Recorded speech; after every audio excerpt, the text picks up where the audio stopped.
Chapter 5:17. That's right. Now that you're thinking of ways to send Yun Hongwei back, what benefits can I get? The eldest daughter of the Yun family had a falling out with Jiang Zhao because of this matter. I just happened to be helping them out and doing you a favor. Shen Kai simply leaned back in his chair and crossed his arms. Hey, Yang Yan, although I'm an honest person, that doesn't mean I'm stupid. I'm not stupid. Why should I do such a thankless thing? Yang Yan's mouth stiffened. What benefits do you want? Shen Kai shrugged lightly. You think I'm stupid, but that doesn't mean you're stupid. You're very smart. You know very well what benefits I want. Even if I want this benefit, you won't give it to me. Why say it out loud and hurt your colleagues' feelings? Yang Yan realized that the men around him were all old and cunning. The things they had when they were young were all gone. Each one was more calculating and more realistic than the other. You're so direct. Shen Kai laughed out loud. Do you like tactful ones? But didn't I get rejected by you in the past? It's just that I can't get it, so why should I be stubborn? Am I right?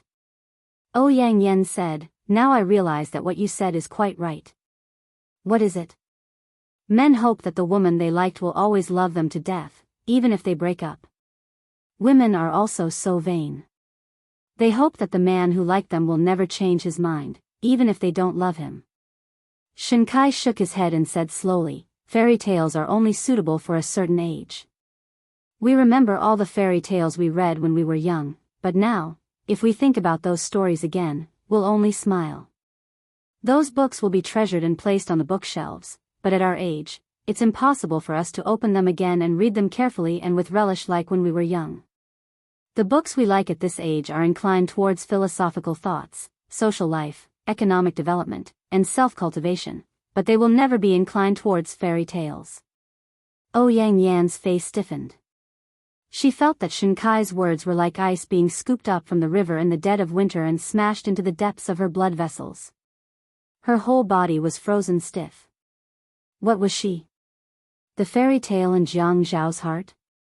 I can't go back anymore. She didn't believe it. Shen Kai's lips parted as though he had seen through her. Yun, you've really missed out on Jiang Zhao. He's in the same batch as me. If you had been with another guy back then and I felt that you had rejected me, I would have pursued him. But with Jiang Zhao, there's no need to fight over him. He's too stubborn. At that time, you had your eyes set on him. None of us would have had a chance. You dumped him in front of everyone in Ocean University. Everyone in Ocean University knows that you two have a good relationship. If it were someone else, wouldn't they curse 8 generations of your ancestors to death or find someone to pour acid on you? Do you think you can dump a man like him? I'm also in the circle of government agencies, and he hasn't messed up because of you in the past few years. His self-control. Although he used to be my rival in love, there's one thing I have to admit. No matter what, he's a good man in the eyes of women like you. It's just that he has a family now. Based on his personality, whatever you do will be futile. And Yun, there are some things that don't go too far. Our circle also has its unspoken rules. Do you think you can fight against Jiang Zhao? Do you think family Ouyang can fight against the Qin family? Even if family Ouyang is great, they can defeat the Qin family and take the #1 position in Shanghai. Can the family Ouyang afford to offend the Jiang family in the east? Yang Yan was trembling with anger because Shen Kai completely disregarded their previous relationship and threw her unbearable and bloody situation in front of her. Her self-esteem and image were trampled to pieces just like that. She was a proud Yang Yan. In front of a man who liked her and pursued her, she was ashamed. If you don't want to help me, then so be it. What's the big deal? If you don't let me get involved, can't I do it myself? Shen Kai suddenly changed his calm and good-tempered appearance. His handsome face had a pair of bright eyes. He raised his voice and snorted. He said angrily, Yang Yan. I'm talking to you nicely now. Don't get into trouble and let your father clean up your mess for you. What are you trying to prove? To prove how much you love Jiang Zhao. You love him, but you didn't know how to cherish him back then. Now that he's someone else's husband, you're not convinced. Why are you not convinced? Not all the women in the world are dead. That's why Jiang Zhao found Yun Yi. Are all the men in the world dead? Do you have to hang yourself on that tree? Can't you put away your self-righteous pride and start afresh? If Jiang Zhao doesn't have feelings for Yun Yi, it's fine.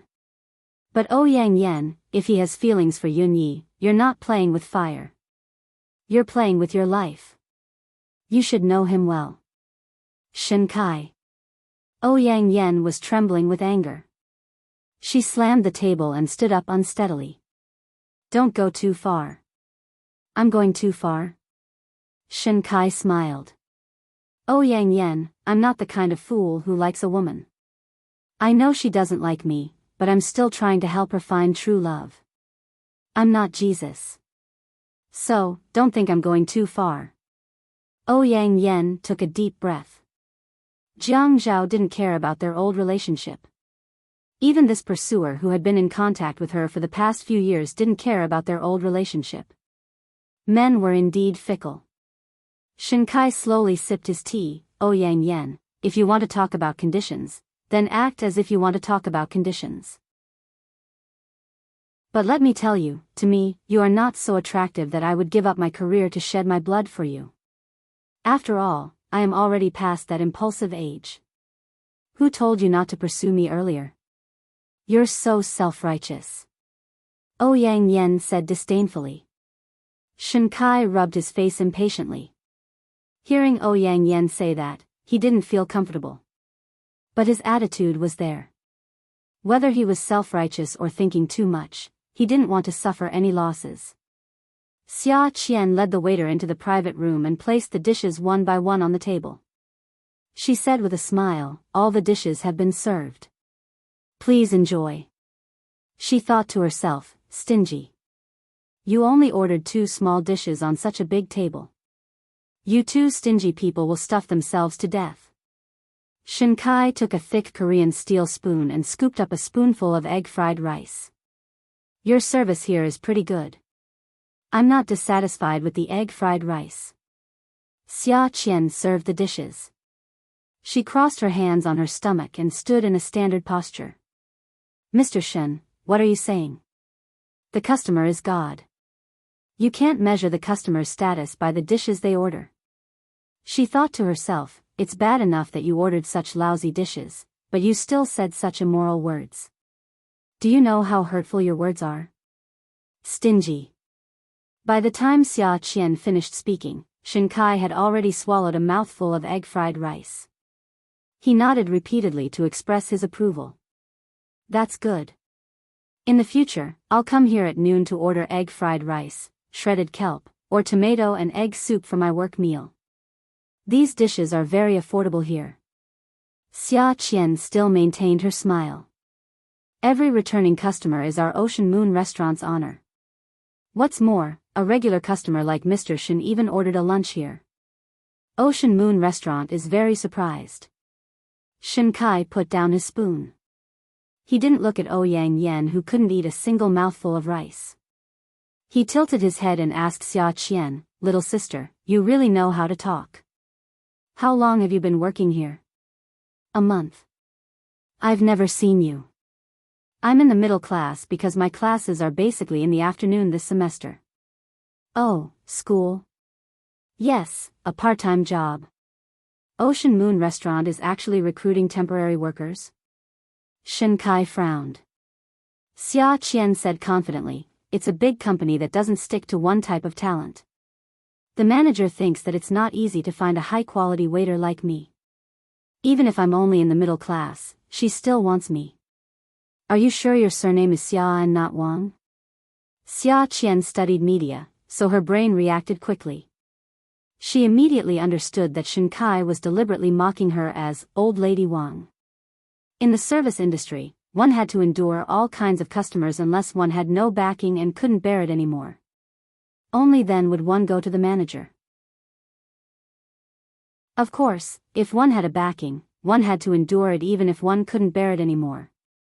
This was because it was useless to go to the manager. The manager would rather fire you than cause trouble for the restaurant. Xia Qian's lips curved. I don't think I'm that old, so my surname is just right. When I'm 60, I'll change my surname to Wang. That's more appropriate. Huh, interesting. After Xia Qian left, Ouyang Yan was still so angry that she refused to eat. Shen Kai held a spoon and said to her, if you bring up Yun Hongwei's case in 2003, you'll be causing trouble for yourself. This industry isn't small, but it's not big either. You can't dig too deep into it. Once you do, the roots will be intertwined and the vines will be intertwined. If you want to dig deeper, you'll have to cut off the roots above. But the roots above are the roots of other trees. Is this something you can just cut off? The person who helped him get rid of the media was the director of the provincial TV station. Now he's been promoted, but this person was able to become the director because of your father's support. Ouyang Yan felt a chill in the soles of her feet. It kept drilling into the crevices of her bones, and it was getting higher and higher. Her knees were so cold that she couldn't move them. She reached out and rubbed them. Shen Kai slowly took another bite and drank some soup. Seeing that Ouyang Yan didn't dare to make a sound and had no more food in her mouth, he continued, when the news of the 2004 tsunami came out, he immediately saw that the price of pineapple was going to rise, so he bought almost all of the pineapple in Haicheng. After that, he sold it to a mahogany furniture manufacturer at a high price. He was indeed very business-minded. Not only did he take out all his living expenses, he even went to the bank to borrow a huge sum of money. Do you know who approved this huge sum of money? Ouyang Yan trembled. Her voice was very soft. Who? Who do you think it could be? It has nothing to do with my uncle. Ouyang Yan's intuition told her that Shen Kai was definitely going to say that it was someone from the family Ouyang. She didn't believe him. Shen Kai smiled faintly and said with a hint of provocation, your uncle approved it. When your uncle approved this sum of money, didn't he have any tricks up his sleeves? After all, that sum of money came so quickly. Others might not know about the unspoken rules of this circle, but how can we not know? Your uncle is now in the headquarters. Once this matter is dug out, will it really benefit you? Yun, don't put on a righteous face to bring someone to justice. Let me tell you, people like you, me, and Jiang Zhao were thrown onto this path. To put it bluntly, we were thrown onto this path to serve our family Ouyang. Although it's not right for me to say this, you know best that your father pushed you onto this path to make things easier for the family Ouyang, not to cause trouble for them. If your father really wanted you to woo you's carefree life for the rest of your life, he would have let you be a teacher and not come to the procuratorate. The procuratorate isn't a government office with a lot of money. You know that very well. Welfare, Songshu 566. Chapter 518. Every son and daughter of a prestigious family in C City should not be calculative about their own gains and losses. They should place themselves on the chessboard that is most beneficial to their family and be a good chess piece until they walk out of the chessboard. This is your mission, don't forget it.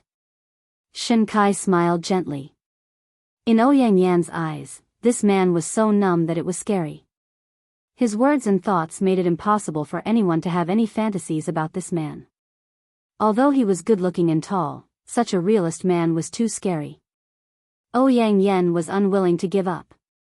Her purpose in coming here was just to give a simple explanation, but in the end, she was blocked by Shen Kai to the point that she couldn't discuss in depth how to solve the case. He even strangled her ideas and didn't give her any chance to make a comeback. Chess piece? She never thought that she would be in such a situation. A chess piece of her family? She was a proud Ouyang Yan. She felt that she could choose her life. In fact, as Shen Kai said, she could not choose her life. She had no choice. As far as Shen Kai was concerned, the reason why he said all this to Ouyang Yan was because he liked her. If it was someone else, he wouldn't even bother to say anything. If you want to provoke others, if you want to stir up trouble, that's your business. It has nothing to do with me. But outside, he would have the image of upholding justice. Ouyang Yen was too involved in this. It was not good. He was really worried that one day, she would cause trouble and he would not have the heart to save her. In order to take precautions, it was better to remind her earlier. Jiang Zhao was angry with Yi Er before. Yi Er directly categorized Jiang Zhao as a petty man in her heart. People said that only a man with a big heart could achieve hegemony. Logically speaking, a man like Jiang Zhao was definitely young and promising. In the past, he was also a big shot with a high position and a generous salary. But behind closed doors, his annoying temper was really unbearable. She did not know if it was because of the change in her feelings that she had higher expectations of him, or if it was because he was a petty person by nature. People said that a flash marriage sounded romantic but was not reliable. The main reason was that when two people really got along, the other party's bad habits would always be exposed. Until both parties could not take it anymore and divorce in the end. Of course, there were also those who were very happy. Yi Er's tolerance had been honed over the past 2 years. She felt that Jiang Zhao had picked up a great bargain. Otherwise, he wouldn't have been able to find such a good wife even if he had transmigrated to a primitive society. What do you want to eat for lunch? Jiang Zhao ignored Yi Er and glanced at her. He turned over and read the newspaper on his side. What kind of name is that? She didn't even bother to call him hubby. Yi Er walked around to the opposite side of the building and stood in front of Jiang Zhao. What do you want to eat for lunch? It's already past mealtime. Do you have to be like this? Are you not hungry? Jiang Zhao turned over again and flipped through the newspaper. However, the man's expression was relaxed and he didn't seem irritated at all. Yi Er raised her head and silently swore in her heart, Jiang Zhao, you ungrateful thing. Just you wait. When I become the owner one day, you'll be in trouble. Yi Er started to walk around the building again. When she saw Jiang Zhao flipping through the newspaper, she reached out and tore the newspaper from his hand. She pinched it in her hand. Her eyes were still burning, but there was a sly smile on her lips. When you were young, did your teacher teach you that you shouldn't read while lying down? I'm reading the newspaper. Yi Er thought to herself. This was the last time. If he didn't want to eat, then forget it. You're just going to read the newspaper and not eat, right? I'm not hungry. Give me back the newspaper. Jiang Zhao snorted. He was a patient. How could she dare to deprive him of food and drink? She had to beg him to eat. She had to beg him to eat. Yi Er's expression suddenly brightened. She bent over and gently stroked Jiang Zhao's hand with her empty hand. Her eyes curved into crescents and she looked so sweet. Jiang Zhao was so excited that the wolf claw in his heart kept scratching at the walls of his heart. You know that hard methods are useless, so you're using soft methods? Come on, wifey. I love soft methods the most. Soft words, soft lips, soft body. Just thinking about it makes my heart swell. The smile on Yi Er's face became even gentler. Jiang Zhao was about to melt. He couldn't help but smile. Who knew that another hand would send a newspaper to him? The woman's voice was soft, but she didn't send him soft lips or send him angry words. Sir, I know that you're busy with official business and have no time to spare. It's the country's fortune and the people's fortune to have a public servant like you. I don't know much, but I know that women don't get involved in politics. Sir, you're so busy with the country's affairs that you don't even have time to eat lunch. I thank you on behalf of the people. It's because of you that our country is strong and prosperous. I'm going to eat first. I can't fall down. I need to have enough energy to send the newspaper to my husband and effect Sir's official business. Yi Er firmly stuffed the newspaper into the gloomy hands of Jiang Zhao. She lowered her head and took 2 steps back. She folded her hands by her side, bowed, and said in a low voice, I'll take my leave. She maintained her posture and took a few steps back with her head bowed. Then she turned around and swaggered out of the door. Yi Er didn't go to the hospital's cafeteria to get food. Instead, she drove to a Cantonese restaurant to order takeout. When she returned to the hospital, Yi Er asked the nurse to move a small table to the entrance. Then she opened the takeout one by one. The aroma filled the room. The dishes that Yi Er ordered weren't spicy. They were all Jiang Zhao's favorites. Wow, the core of this oyster sauce vegetable is so tender. The core is so fresh. The stock is so tender and refreshing. Wow, the goose feet are so good. They're so soft and fragrant. How come I didn't realize that the winter bamboo shoots, pig stomach, and sea cucumber soup in Cantonese hui hui is so fresh? Jiang Zhao sat up from the bed with a whoosh and threw the newspaper on the bed. Yun Yi. Don't you know that we shouldn't talk when we eat? Shut up. Yi Er drank the soup very loudly. She made it sound like she was drinking soup from a century-old pot. Sir, please handle your official business properly, Jiang Zhao thought to himself. What kind of sin did I commit? He didn't believe that he would be forced to step down by a little wench. He laid his head down and tried to sleep. However, he couldn't fall asleep. It was already 3 o'clock. He was already hungry. After being angered by that woman, he became even hungrier. His stomach was full of air. When he exhaled, he felt as if his chest was pressed against his back. Especially when the room was filled with the aroma of food. Coupled with that woman's explanation, he couldn't bear it anymore. Bring it to me. Jiang Zhao sat up and propped the pillow on his back. He leaned against the bed like a master. He pulled out the simple folding buffet table by the bed and placed it in front of him. He knocked on the table and said generously, I've finished my official business. Let's eat. Yi Er took the takeout boxes one by one and placed them on the small dining table for Uncle Jiang Zhao. As long as Jiang Zhao was willing to eat, she didn't care if she had to suck up to him. She took off her shoes and sat on the bed, ready to eat with Jiang Zhao. Jiang Zhao looked up and glared at her. Don't you know the rules? When your master is eating, you can only watch. You can only eat when your master is done. Yi Er knew that Jiang Zhao was seeking revenge, so she went along with it. In any case, she had just eaten a little and wasn't hungry anymore. She just went along with what he wanted. She blinked her watery eyes pitifully, like a pitiful puppy wagging its tail. She shrunk her neck and curled her body. She knelt on the bed and retreated until she reached the end of the bed. She said in a childish voice, "My lord, this concubine knows her mistake. I won't do it again." Jiang Zhao was in a good mood. He picked up the spoon and drank a mouthful of soup.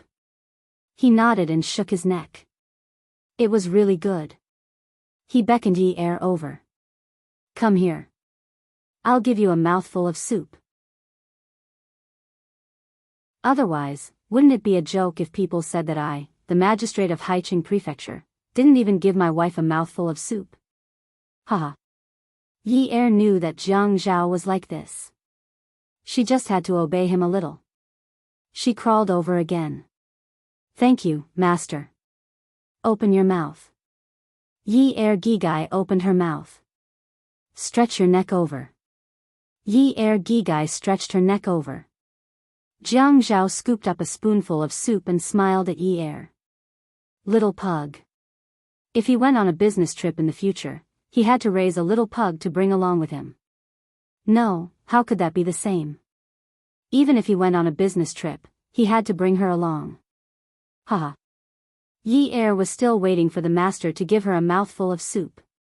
She didn't expect the master to pour the entire spoonful of soup into her mouth. She didn't expect him to trick her at this critical juncture. Forget it, he was injured. He was the master. Just as she was about to retract her neck, her entire chin was firmly held by the master. The man's mouth pressed down on hers and poured the entire spoonful of soup into her mouth. Yi Er's eyes widened. Your sister. Did you *King brush your teeth before eating? Jiang Zhao put down the spoonful of soup and pinched Yi Er's lips with both hands. He said, swallow it. Swallow it. I dare you to spit it out. Yi Er shook her head and refused. She couldn't take it anymore. A kiss was a kiss, all right? How dare he pour the soup in his mouth into her mouth? This was different from kissing, all right? It wasn't the same, all right? Jiang Zhao panicked. This woman actually despised him. She dared to despise him. He was going to teach her a lesson. She was still so young and she was already despising him. In another 10 or 20 years, how much more would she despise him? Forced by Jiang Zhao's strength and tyrannical gaze, Yi Er finally gave in. She held back her disgust and swallowed it down. She wanted to quickly drink another spoonful of soup to ease her disgust. Jiang Zhao saw through her thoughts and immediately grabbed her hand. He said seriously, Yi Er, I've seen through you today. I'm just suffering from some external injuries. I just let you eat something from my mouth and you're already so disgusted. If I catch a cold, will you be afraid of being infected and hide thousands of miles away? Hey, I didn't mean that. You didn't? Look at you. You're about to vomit and you're still saying that you didn't. Jiang Zhao's face turned red. It was too embarrassing to argue with his wife about this. Whose wife was like this? Yi Er felt that her husband had always been a piece of iron. Although he was more childish than before when they were alone, the nature of a piece of iron would never change. She would be at a disadvantage if she went against an iron plate. This was an experience and also a lesson. All right. I already said that I didn't. It's just that I can't accept it all of a sudden. If I were like this, would you be able to take it?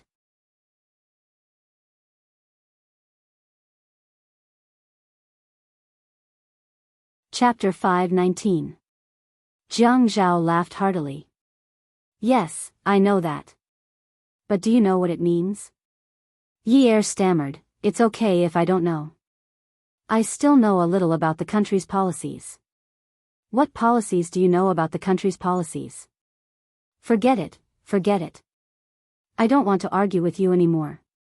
All right, you're the one who doesn't want to argue about this issue. Jiang Zhao held the spoon in his hand. Then let's continue talking about the issue of not doing to others what you don't want to be done to you. Jiang Zhao, are you done yet? You're a man. Why are you being so calculative? I just felt a little disgusted eating the soup in your mouth. This is a normal reaction. How do you expect me to pretend? Jiang Zhao couldn't be bothered to talk nonsense with Yi Er. He picked up the spoon and scooped up a spoonful of soup. His other hand grabbed Yi Er's chin and pinched her mouth open. He blew on the soup in the spoon and poured it directly into Yi Er's open mouth. He pressed his own mouth against hers and swirled his tongue around. After letting go of Yi Er, he continued to eat leisurely. He didn't feel any discomfort. Jiang Zhao responded to Yi Er's disgusted reaction with a contemptuous attitude. Yi Er knew that she was in the wrong. She looked at Jiang Zhao and said fawningly, Your Excellency, no matter how you want to punish me, I won't dare to have any resentment. All right, you said it. Yi Er nodded furiously. At worst, Jiang Zhao could punish her. She wasn't afraid. At worst, he could do it a few more times and tire her out a little. Yes. Your Excellency has the final say. Jiang Zhao looked at the sea cucumber, pork tripe, and vegetable cores in the soup. He then looked at Yi Er and slowly smiled. His smile grew wider and wider and his laughter became more and more unbridled. Yi Er looked at Jiang Zhao's laughter and felt her hair stand on end. Can you imagine what it would be like if you said, Your Excellency has the final say, to a big shot that you had just offended, but that big shot didn't say anything and just laughed unbridled? What would you think? The most direct thought would be that he wanted to kill you. Hey, Jiang Zhao. Jiang Zhao laughed until he was out of breath. What are you laughing at? Yi Er asked timidly. Jiang Zhao covered his face with both hands and pushed it up until his hairline. He then pressed it down along the top of his head and stretched lazily. With a naughty smile, he said, Aren't you disgusted by the soup I fed you? Yi Er was kneeling on the bed. When she heard what Jiang Zhao said, she immediately put her hands on the bed and moved back to the end of the bed. She waved her hands frantically and said, "No, no, I was wrong. I deeply realized my mistake just now. Really, really.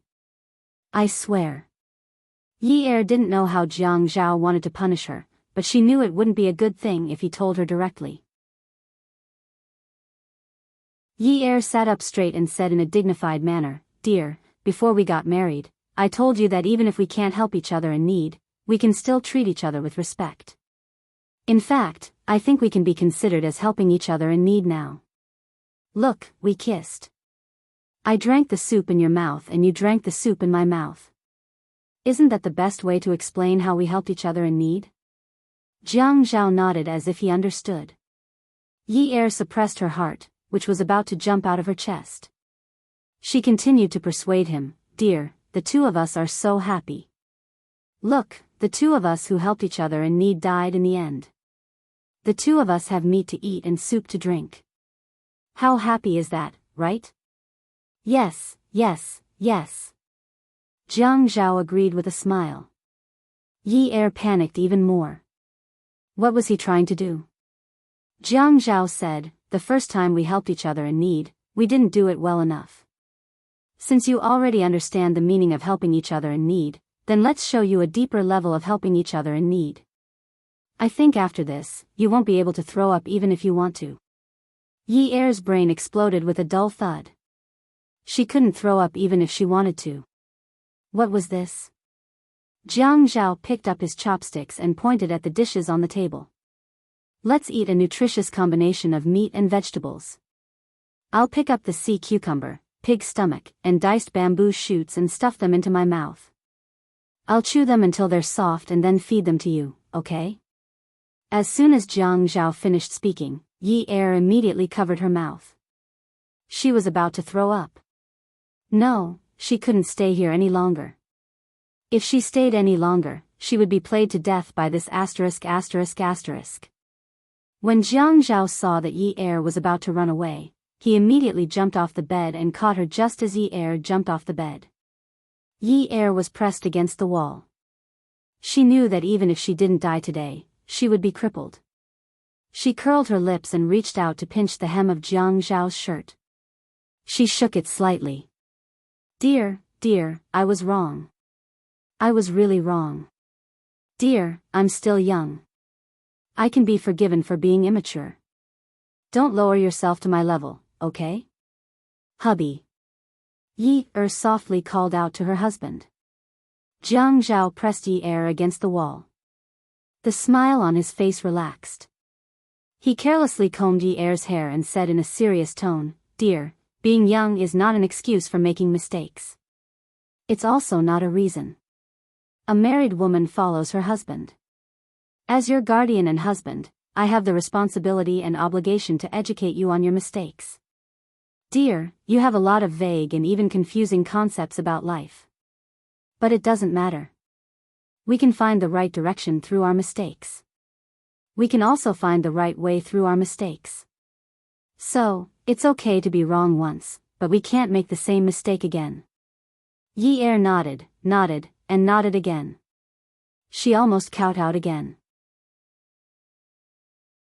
"Dear, you're right. You're indeed a great thinker, a revolutionary, and an artist. Dear, look at you. Your old habits are acting up again. You need to be honest with your comments. If you go overboard, you're exaggerating. As an artist, I will at most study your body art. So, I don't deserve the honor of being an artist." Yi Er gritted her teeth. "Damn it. What do you not deserve?" Yes. I went overboard. I'm sorry, dear. It's okay. Let's get back to the topic. We were talking about the problem you made today. In order to deepen our relationship, we need to help each other today. For our future husband and wife life to be more harmonious, both of us need to work harder." Jiang Zhao looked at Yi Er, who was about to cry. He clenched his fist at her and said gently, "Dear, you can do it." Yi Er was really about to cry. She felt that she had never been so disgusted when she didn't have any teeth. When she was young, her father must have bought her baby rice paste to eat. It must have been. There was no doubt about it. Jiang Zhao actually wanted to chew all the vegetables and meat for her to eat. Did he want her to stop eating from now on? Didn't she just feel a little nauseous when she drank the soup? But didn't she still swallow it? Jiang Zhao, although I felt a little nauseous during the process, I still swallowed it all in the end. Isn't that right? I didn't really vomit and the process didn't matter. Wasn't your goal just to make me drink the soup in your mouth? It's already in my stomach. Yi Er patted her stomach to show that the real thing was inside. Jiang Zhao shook his head and mimicked Yi Er's pitiful look. Oh, but my goal wasn't to make you drink it. I wanted you to stop feeling nauseous. Yi Er wanted to kill someone. Can't I just drink it if I don't feel like vomiting? It doesn't matter if you drink it or not. The result I want is that you don't feel like vomiting. Jiang Zhao, you're crazy. If I don't drink it, am I supposed to keep it in my mouth forever? You can do that too. Jiang Zhao said proudly. Yi Er looked up and shouted, "Ah! But, I can't live like this anymore. I don't want to live like this anymore. What bullsh *t about helping each other in times of need. But, you big **, you can help whoever you want. Today, I'll move out with Dad and little brother. We'll live in a small house. I don't want to live like this anymore." Jiang Zhao was stunned. The door opened with a click and a bang was heard. It was the sound of a magnet being hit. Yun Hongwei ran into the room with Si Jia in his arms. Yi Er was so scared that he didn't dare to make a sound. He saw that his father's eyes were bloodshot. Si Jia also clenched his little fists and looked like he wanted to eat Jiang Zhao. His entire jaw was grinding.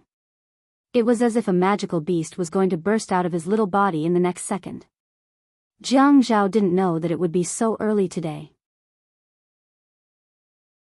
Si Jia should have arrived at 5 a.m., but it was only 3 a.m.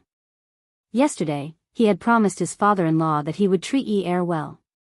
Now, Yi Er was saying that he didn't want to live like this anymore. Jiang Zhao looked at his father-in-law and brother-in-law's expressions. His head was about to explode. It was really about to explode. Yi Er immediately started crying. He looked at Yun Hongwei and cried, "Dad, you have to be the judge." Sob, sob, sob. Jiang Zhao was very flustered.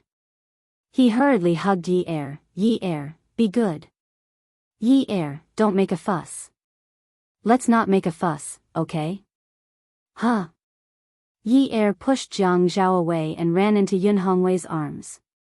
Si Jia ran over and hugged Jiang Zhao, then started punching him fiercely with his little fists. "Who told you to bully Yun Yi? Who told you to bully Yun Yi?" Jiang Zhao didn't fight back at all. Even if a child hit him, it wouldn't hurt. His muscles were tense as he looked at Yun Hongwei, who was still glaring at him. "Dad, we were just playing around." Yi hugged Yun Hongwei and said, "Daddy, it's not a joke. He won't let me eat sea cucumbers." "Daddy, why is he like this?" "I just want to eat some sea cucumbers, but he said that the doctor said that I shouldn't eat seafood in my medicine, so he won't let me eat it. It's been 3 hours since I took the medicine at noon, but he still won't let me eat it. He's the only one who's allowed to eat it. Daddy, you can't bully me like this.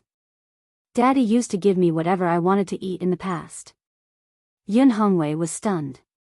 Si Jia immediately stopped, turned around, and walked to Yi Er's side. He pulled her out of Yun Hongwei's arms and asked with a sullen face, "Yun Yi, you're really embarrassing yourself. Aren't you ashamed of your surname?" When Yun Hongwei looked at Jiang Zhao, he was a little embarrassed. "Jiang Zhao, I'm sorry. I misunderstood just now." He turned around and started to educate Yi Er. The seemingly gentle middle-aged man was very imposing when he scolded her. "How old are you? You're going to be 20 years old soon. You've been married for so long, but you're still like a child. How can you educate your younger brother like this?" Si Jia said disdainfully, "I don't want her to teach me. How can she teach me? I should be the one teaching her. Even if she can't eat sea cucumbers, she can still cause a ruckus at home. No one can do it better than her. Jiang Zhao exhaled steadily and walked over. He pulled Yi Er into his arms and rubbed her shoulders. When he saw that she was really crying, he pinched his shirt sleeve and wiped her tears. Yi Er, don't cry. Tomorrow, we'll eat sea cucumbers. Tomorrow, I'll be discharged from the hospital and take you to eat sea cucumbers, okay? How about tonight? Tonight, we'll be discharged from the hospital and go eat sea cucumbers. We'll eat the best sea cucumbers in Haicheng, okay? Si Jia sighed and raised his head to look at his father. He glanced at Yi Er in disdain, then shrugged and pursed his lips. Look at your good daughter. Aren't you going to discipline her? Add. Hongcha 866.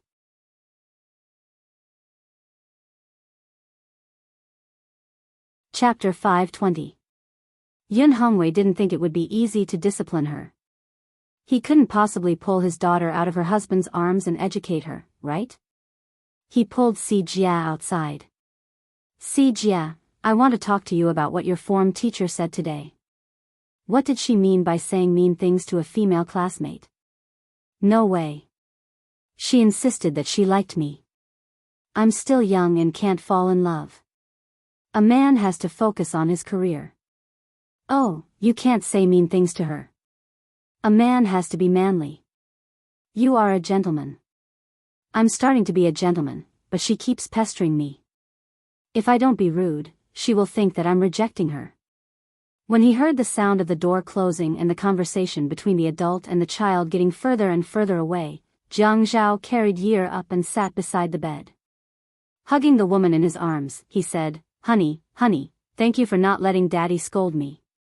I'm just afraid that Dad will be sad.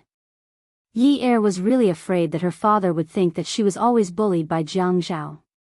She knew that she had been the apple of her father's eye since she was young. If someone bullied Si Jia, she would be furious. She could completely understand her father's and Si Jia's reactions just now. Fortunately, she was one step ahead. Otherwise, who knew what her father would have picked up to hit Jiang Zhao? Yes, it's my fault. Let's go eat sea cucumber tonight, okay? I'm just saying.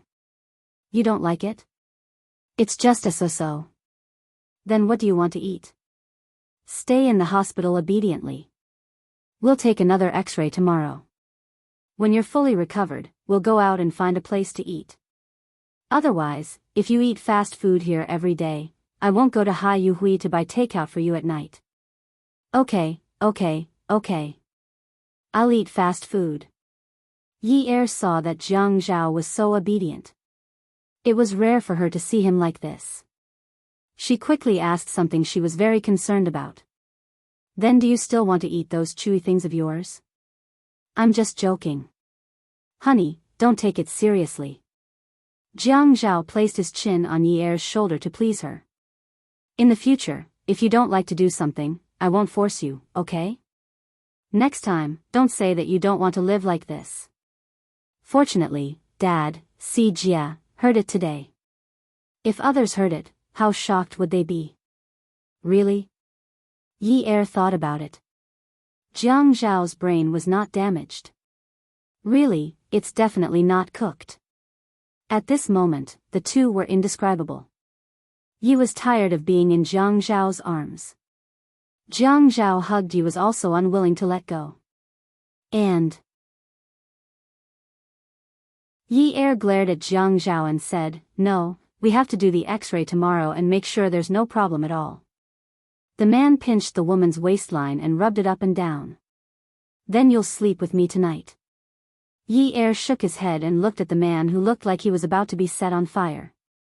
Jiang Zhao, do you think this is a 2-meter bed? Both of us have long arms and legs. It'll be too cramped if we sleep together. I'll sleep on the bed. Squeeze. Hey, isn't it too early to discuss tonight's matter? It's not early. It'll be dark in a few hours. Besides, it gets dark early these days. You know that. Can you think of something normal? I thought of the most normal thing based on this environment, Jiang Zhao said as he reached out and rubbed the woman's chest. Yi Er heard the sound of high heels clicking against the floor. He could imagine that the woman's head was slightly tilted up and her back was straight. She must have a good figure. The door opened and Qin Jin entered the room with an expensive handbag. Yi hurriedly jumped down from Jiang Zhao's body. Her face was completely red as she smiled. Mommy. Jiang Zhao sighed. This mother was too good at ruining things. How could she be so senseless? Qin Jin frowned and looked at the bruises at the corners of Jiang Zhao's mouth and cheekbones. She couldn't see how serious the injury was because of his clothes. She turned to look at Yi Er and her eyes darkened. She turned back and scolded Jiang Zhao. You're injured and you don't even need to rest. Don't you know that it takes 100 days to recover from a serious injury? Qin Jin's words were very unhappy, but Yi Er knew that although she was scolding Jiang Zhao, she was actually saying that she was insensible. Her husband was injured, and as a wife, she was still in her husband's arms, causing him to not be able to rest. Her mother-in-law's expression was clearly condemning her. She didn't dare to offend her. Mom, just now, Qin Jin didn't look at Yi Er. She looked at Jiang Zhao a little angrily and answered Yi Er, I know. I saw it when I came in. Jiang Zhao looked at Yi Er's timid expression and sighed. Mom, you're really too much. You have to knock before you come in. Look at me. I knock every time I go to your place. I'm afraid that I'll see something that I shouldn't see. Jiang Zhao, watch your words. Watch what? I'm just hugging my wife. What do I need to watch? You can hug your husband when you're in a relationship or remarried. I promise I won't see it. Qin Jin scolded Jiang Zhao. Hey, Mommy, Jiang Zhao replied with a smile and called out to Qin Jin softly. Yi Er looked at Jiang Zhao's obsequious look. It was really rare to see such a scene in 1,000 years. She couldn't help but laugh. Mommy? Wasn't that disgusting? That voice sounded a little coquettish and even had a slight inflection. Qin Jin coughed and said, Yi Er, I saw my in-laws in Sijie just now. Let's have dinner together tonight. Can you go and inform them? Yi Er said, okay. Then Mom, have a seat. I'll go and look for them first. Yi Er moved a stool over and placed it next to Qin Jin. She nodded politely before leaving. Yi Er knew that her mother-in-law was purposely sending her away. She felt inexplicably uneasy. When Jiang Zhao saw that Yi Er had suddenly become so obedient, he was a little unhappy. He felt that Yi Er who had claws was the real Yi Er. When Yi Er closed the door, Jiang Zhao put away the things on the table and placed them on the study table by the window. He also put away the small table and sat on the bed. He covered himself with the blanket and threw a pillow behind him. He leaned against the pillow with an I'm a patient attitude. After sitting properly, he picked up the newspaper and started flipping through it. I say, Sister Zhen, don't be like this the next time you see my wife. She's just a little girl. If she scares you to death, where are you going to find a wife like her to compensate me? Be kinder and more compassionate. You have to be a good mother-in-law. Humph, you've forgotten your mother when you have a wife.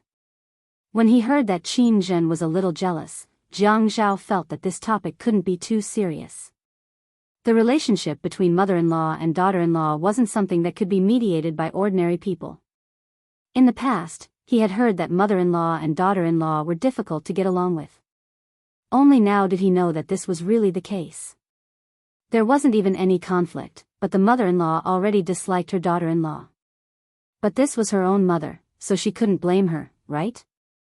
Jiang Zhao folded the pretentious newspaper neatly and placed it on the bedside table. He leaned forward and propped his head in front of Qin Jin. Who's my mother? Who's my mother? Why do I only see a beautiful big sister in my room? Jiang Zhao laughed loudly. Qin Jin poked Jiang Zhao's temple and couldn't help but laugh a little embarrassedly. You have a glib tongue. Jiang Zhao said, then Sister Zhen is really lucky. Outsiders don't know what I'm like, but you know that I have a glib tongue. Can you give me some benefits? What benefits do you want? Jiang Zhao leaned back in his seat and thought for a while. Then he said in a joking tone, our company has quite a lot of benefits, so you don't have to give them to me. Give my wife some benefits. For example, if she smiles more, she's such a cute daughter-in-law. When she looks at you, she calls you mommy, mommy, so sweetly. Before she left, she even moved a stool for you and bowed to you. Look at how you looked just now, as if someone owed you tens of millions. You've made yourself look cheap, right? Qin Zhen sat on the stool and tucked Jiang Zhao in. She still felt uncomfortable. This was her biological son. Look at his bruised face. It made her heart ache. If she was a little sensible, I wouldn't have looked at her like that. Can't she see that you're injured? She's 1.7 meters tall. Does she think she's 1.3 meters tall? Sister Zhen, I beg of you. My wife is 1.7 meters tall. 1.3 meters? Do you think you'll agree to your brother Zhao marrying a woman who's 1.3 meters tall? Don't be so unobjective just because you're happy. In any case, she saw that you were injured and still clung to you. That's not right. Jiang Zhao said weakly, it was obviously your brother Zhao who forced her to play with him. Fortunately, Yi Er's father didn't come in. Otherwise, he would have stared at me to death like you. You people only care about your own side.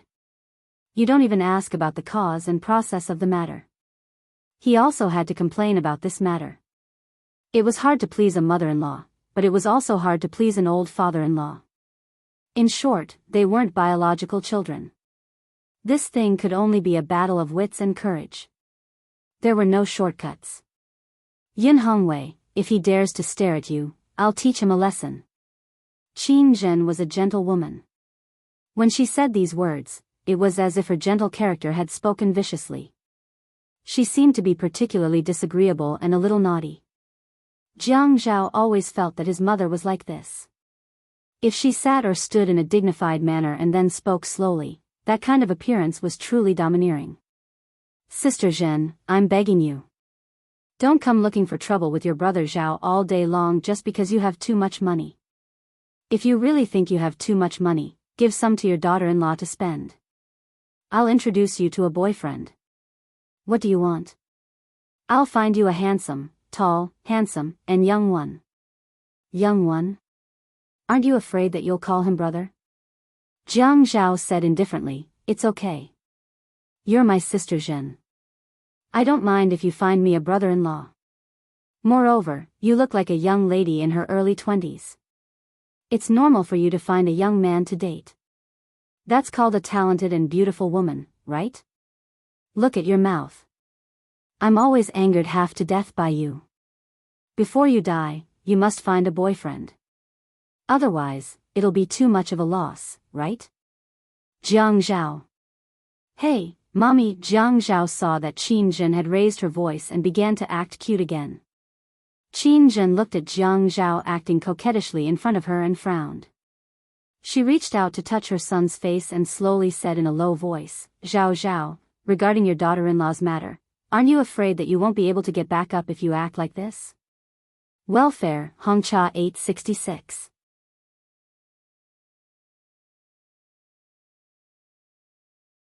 Chapter 521. Jiang Zhao knows his injuries are not serious. It's just that there are bruises on his face, and it's not suitable for him to show his face. His mother must have something to discuss with him. Sister Zhen, Grandpa had agreed to support my father-in-law's case. You should know about it. Qin Zhen said seriously. But you are too unreliable. There are already people pressuring you, and you still want to bail him out. Zhao Zhao, you will not be promoted to acting mayor this time. Your grandfather is also blaming you, and he is trying to suppress his anger. Mum. Jiang Zhao changed the way he addressed his mother. Yi Er's father was forced to confess, and there were bruises all over his body. Someone showed her the video of his injuries. If I don't bail him out, my wife will suffer from schizophrenia. She was not normal for 2 days. Qin Jin waved her hand. Yes, yes, yes. From your point of view, you are always right. No one can say anything. I don't care how you pamper her, but you must promise me that you will not drag yourself into this mess. Jiang Zhao laughed and shook his head. Mum, I had already dragged myself into this mess. It's useless for you to blame me now. Qin Zhen was speechless and kept quiet for a while. I think Yun Hongwei doesn't know the rules. He is already out of prison, and we are in-laws. Why didn't he invite us to have a meal together? Although Qin Zhen agreed to Yi and Jiang Zhao's marriage at that time, she had always been calculative in her heart. After all, if the Yun family was involved, the Qin family was equivalent to being dragged down. Who would be happy about it? Mum, we are the men's side, and we should invite the women for a meal. Why are you blaming Yi Er's father for not following the rules? You can't say that he is in prison, and he doesn't even need to act like a father-in-law. Furthermore, he has just been released, and he needs to rest for a while. He is already out on medical parole, and a checkup is his main priority. Isn't it normal to have a meal together after he recovers? You don't have to be so upset. Mum, you are always like this, and it's hard for me. Qin Zhen was actually considered a rational woman. She didn't care much about her 2 sons, but they were both very good. However, one of her sons suddenly got married, and it was a flash marriage. She felt as if something was missing. She was already dissatisfied with her daughter-in-law's family background, and seeing her son so protective of her, she felt even more uncomfortable in her heart. Thus, she was a little unreasonable. How am I making things difficult for you? Her family is like this. How can she be mistreated after marrying into your family? She is good at everything. Even though she saw that you were injured, she didn't let you rest. Instead, she kept playing with you. Did she really care about you? I think she's just used to being a rich young lady and doesn't care about others at all. I am doing this for your own good, and you are still criticizing me. You have really forgotten your mother now that you have a wife, right?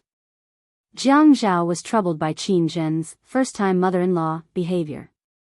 He did not know how many times this kind of thing would happen in the future.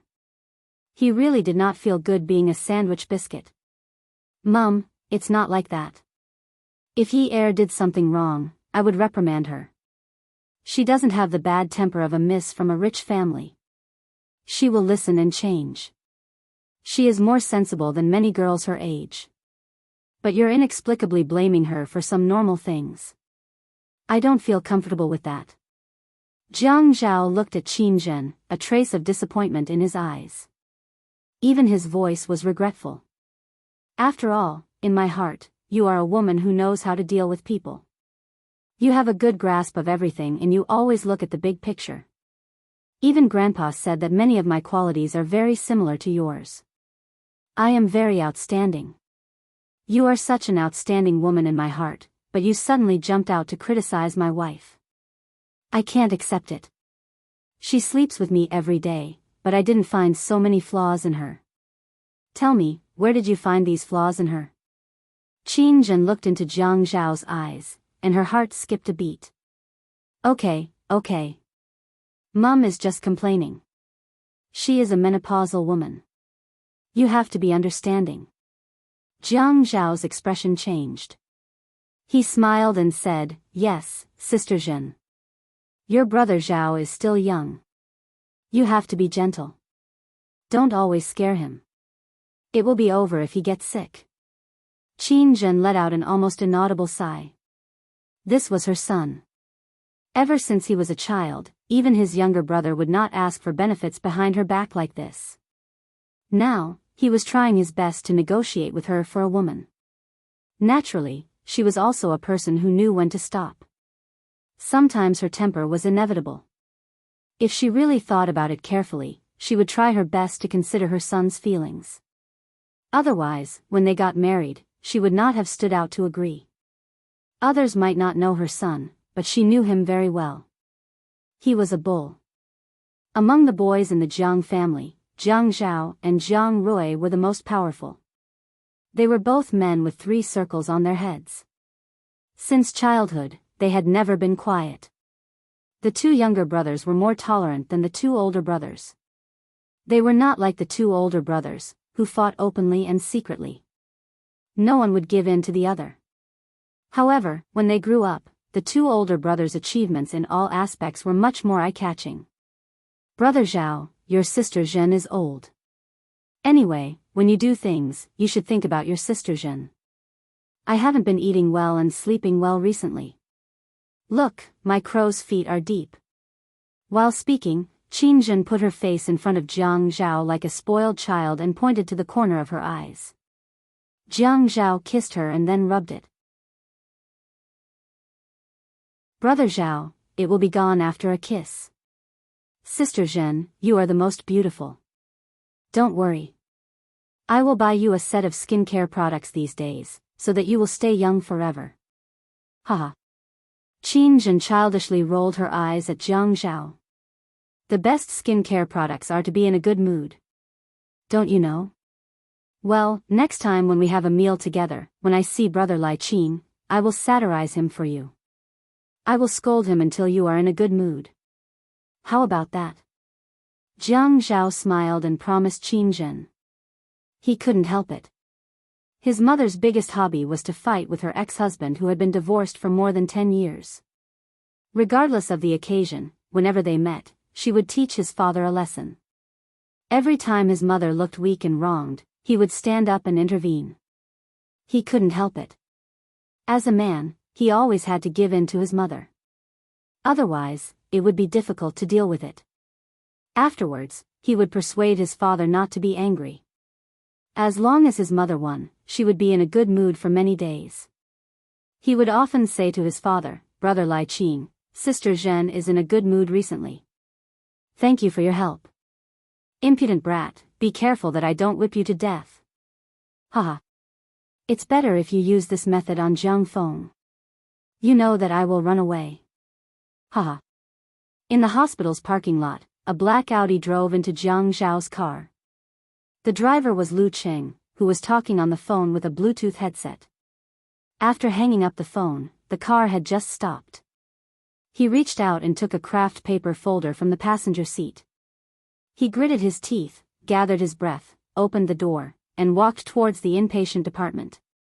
Lu Cheng's footsteps were a little hurried. The autumn wind was slightly cold, but there was some sweat on his forehead. He raised his hand to wipe it. Lu Cheng's heart beat faster.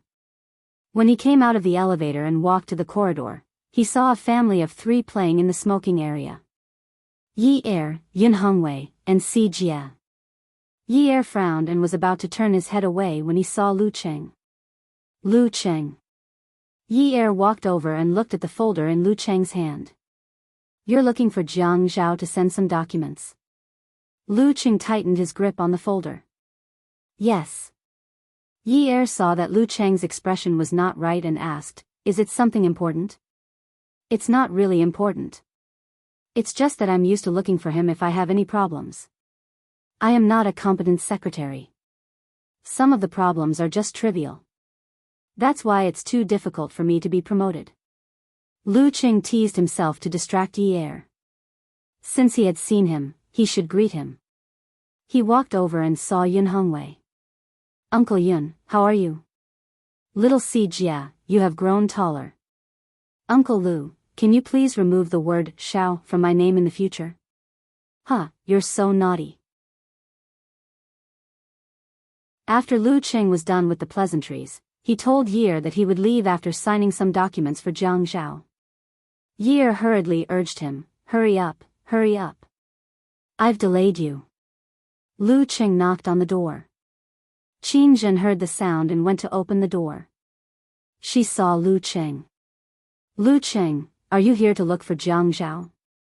Hello, Chairman Qin. I am here to look for Mayor Jiang. Come in, come in. Lu Qing followed Qin Zhen into the ward and saw Jiang Zhao smiling happily. It was rare to see him in such a good mood. Lu Qing sighed in his heart. Mayor Jiang, I am here to look for you to sign some documents. Jiang Zhao was indeed in a good mood and laughed. Sorry for making you come all the way here. Give it to me. He saw Lu Qing walking over and asked. Why didn't you call me to tell me? Lu Qing licked his lips and looked at Qin Zhen. He then looked at Jiang Zhao and continued to lick and bite his lips. Jiang Zhao frowned. He knew that Lu Cheng's expression told him that it was not convenient for him to say it. Logically speaking, if it was an outsider with confidential information, it would be better to be careful. But this person was his mother. Did he have to be so cautious? Even if it was a government secret, he should not be so cautious of his mother. Who doesn't know his mother knows her limits? He knew this was not a small matter. Jiang Zhao said to Qin Zhen. Mom, I need to talk to Lu Cheng. You stay here. There were outsiders around, and Jiang Zhao did not want to joke around with Qin Zhen.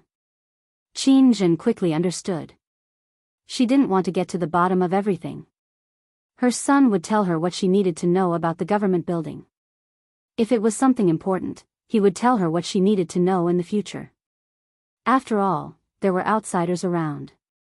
They had to keep it a secret. You all are busy. But take care of yourself. Qin Zhen said a few more words of concern to Lu Qing before leaving.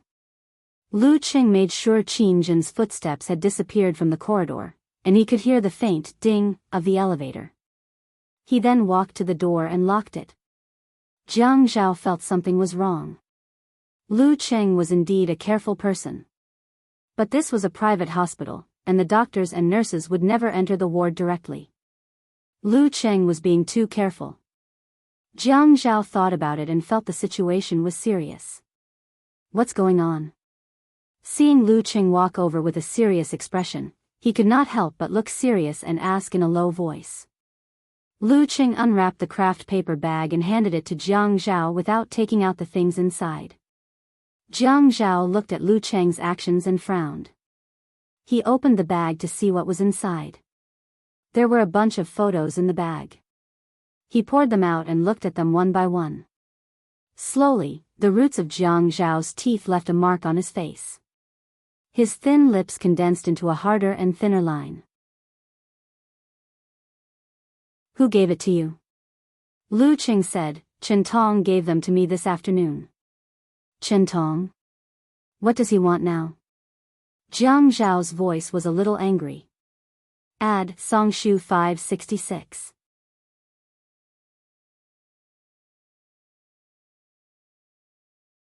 Chapter 522. He probably knows that he won't be able to get anything from me, so he's a bit anxious. He wants to dig up everything. His meaning is very clear. He wants to see the newspaper. After Jiang Zhao heard what Lu Qing said, he tore the photos in his hand into pieces and threw them under the bed. His sister was the boss. Dong Xuebing was not only angry because of Chen Tong's threats. He was angry because these photos were of Yi Er and Min Zikai kissing at a beautiful woman's apartment. Yi Er was wearing her uniform, and Dong Xuebing knew her relationship with Min Zikai was not that simple. But he did not expect the photos to be so clear. Even if there was a CCTV at the emergency exit, it should not be so clear. Furthermore, Zhuang Yichen should not have anything to do with Chen Tong. This photo should at least be taken on a high-resolution phone. Jiang Zhao reminded himself not to be jealous at this time. He needs to sort things out, but his mind is still in a mess. The photos in front of him are all photos of his wife kissing her ex-fiancé. How can he accept this? Chen Tong can't have been stalking Yun Yi all this time, right? Lu Qing thought Jiang Zhao would be furious when he saw the photos. But he did not expect Dong Xuebing to be so calm. Chen Tong will not stalk Madam, but he had been keeping an eye on Family Min's men. After all, he had secured the position of mayor, and Family Min had helped him a lot. That's why he must know young Master Family Min's whereabouts. But he did not expect that the photos of young Master Min's whereabouts would be used to threaten you. He is feeling proud now.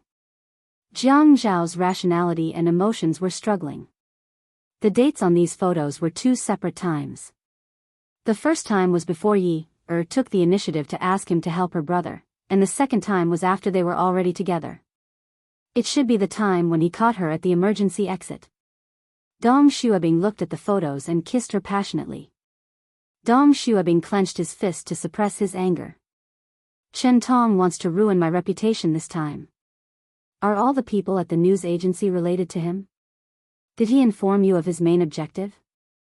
Lu Qing looked at Jiang Zhao, who was on the verge of exploding in anger. He was afraid that he would be impulsive, so he carefully analyzed the situation. His purpose is to prevent you from entering the standing committee of the Municipal Party Committee. However, once this photo is released, it will cause a lot of damage. Not only will you not be able to enter the standing committee, but Madame is wearing the uniform of Peerless Beauty, and the interior decoration of Peerless Beauty is very difficult to fake. Even the gray fire exit is sprayed with the logo of Peerless Beauty. When you first acknowledged Madame as your fiancé, the time in the photo is too close to the time of your marriage. The public will have a lot of doubts about Madame's character. Unless. Lu Qing added softly, as if hesitating. Jiang Zhao looked up and glanced at Lu Qing. Unless what? Lu Qing lowered his head to avoid Jiang Zhao's piercing gaze. Unless you tell the public that you didn't know about those things and have been kept in the dark all this time and ask for a divorce. Jiang Zhao's fingernails were slightly green and white as he held the photo. The force he used was so strong that it seemed like he wanted to squeeze water out of the photo. When he condensed his qi, he closed his eyes and turned his face away to avoid Lu Qing's gaze. Divorce? Whose reputation is it to protect? Lu Qing was stunned for a moment. Wasn't this obvious? It was fine as long as he cleared his name. Of course it's yours. Jiang Zhao's lips curled into a cold smile. Divorce? Ever since he got married, the people around him had been hoping that he would get a divorce. Although the Qin family agreed, they had no choice but to do so. They always felt that this marriage was not compatible. No one was optimistic about his marriage. Even the person who married him did not want this marriage to go in the right direction at all. She often said that they would break up. When his father-in-law saw a little wind and felt a little uncomfortable, he said that he wanted them to get a divorce. When his mother saw a little wind and felt a little uncomfortable, she also wanted them to get a divorce. In short, no one wanted his marriage to last forever. He was the only one who thought that it would be better if they could stay together for a longer time. In the end, before they could develop feelings for each other, something happened. Now that he thought about it, he did not know what was so good about that woman. Could it be that he was really a man with romantic interests? He would not sacrifice his entire life just to be responsible for a woman. This was really annoying. Do you think I can protect my reputation by throwing all the dirty water on Yunyi? Let me tell you, this is a lose-lose situation. If the photos are released and I propose a divorce at this juncture, people will say that I am irresponsible. Do you think those gossipers won't fan the flames? Jiang Zhao's straight jaw tightened. Lu Qing had been in a state of anxiety all this time. He was only worried that if they were too slow, the newspapers would be out the next day. He had already abandoned Shentong. If Jiang Zhao's boat also sank, what would his future be like? Then, why don't you discuss this with Madame? If she brings it up, you can protect yourself. I believe that Madame should be a person who knows what's important. Nonsense. Jiang Zhao rejected sternly. She can't come out to clarify anything now. The more she clarifies, the more people will dig into it. It will be a lose-lose situation. Then how do we fight back? The sooner the better. Lu Qing did not want this matter to be published in the newspapers. He was no less anxious than Jiang Zhao. Jiang Zhao said calmly, "You go back first." After all, for such private news about important political figures, the newspaper company won't dare to publish it without permission. Chen Tong will definitely give the order. If you go to the newspaper company now, tomorrow's page won't be out so soon. I will arrange the rest. Lu Qing looked at Jiang Zhao's calm expression. Even if the sky fell and the earth collapsed, he could still think so calmly. He could not help but admire him. After Lu Qing left, Jiang Zhao took out his phone and called Zhuang Yichen. Yichen, do you have time? Zhuang Yichen was holding the phone while lying on top of Qiu Xiaoya. No time. If you don't have time, then squeeze. I have something important to do now. Then you might as well not ask. It's unnecessary. I ask this to pretend to be a gentleman. Can't I? Yes, you are a ***. Why can't you? If a bad person is not a ***, then what is? Jiang Zhao said, a *** is a ***, not me. I am better than you. You are a ***. Huh, right. You are right. Where are you? Zhuang Yichen got down from Qiu Xiaoya. Jiang Zhao hung up the phone and thought about it. He could not call his father about this. If his father came forward, no newspaper company would dare to publish this. But if his father knew, Yi Er would not be able to survive in this family. Si Jia wanted to go out to play and come back after dinner. The hospital was very boring. Yi Er had to look after Jiang Zhao, so he asked Yun Hongwei to take Si Jia out. Yi Er saw Lu Qing leave and went back to the room. He saw that Jiang Zhao had changed out of the hospital gown and put on his shirt. He was a little surprised. What are you doing? Are you going out? Jiang Zhao heard Yi Er's voice and froze. I'm not going out. I'm meeting someone later. Yi Er felt that Jiang Zhao was a little strange. At this moment, his back was facing her. When he spoke, he was hesitant, cold, and a little perfunctory. This kind of faint and distant atmosphere appeared out of nowhere. Yi Er's heart tightened. Oh, what about the dinner that Mom mentioned? You guys go together. I have something to do today, so I won't be going. Jiang Zhao still had his back to Yi Er and buttoned his shirt. He turned around and walked past Yi Er to open the wardrobe and took out the suit he had brought over. Yi Er walked over and took the suit from him. She unfolded it for him. Jiang Zhao looked at Yi Er's hand holding the suit. He stared until his eyes went numb. He turned around and reached his arm into the sleeve. He lifted it up. The fitting cut and the heavy black color made his handsome face look even scarier. Hubby, did something happen? Tell me and I'll help you share the burden. I'll thank you 1,000 times if you don't cause trouble for me. Jiang Zhao looked at the mirror on the wardrobe. The bruise at the corner of his mouth would never disappear. He couldn't care less right now. Mom will send a car to pick you up later. Take Dad and the others to dinner. There's a place for children to play in the hospital. Ask the nurse and accompany Sijia there. The person I want to meet will be here soon. Yi Er saw that Jiang Zhao was rejecting her like this.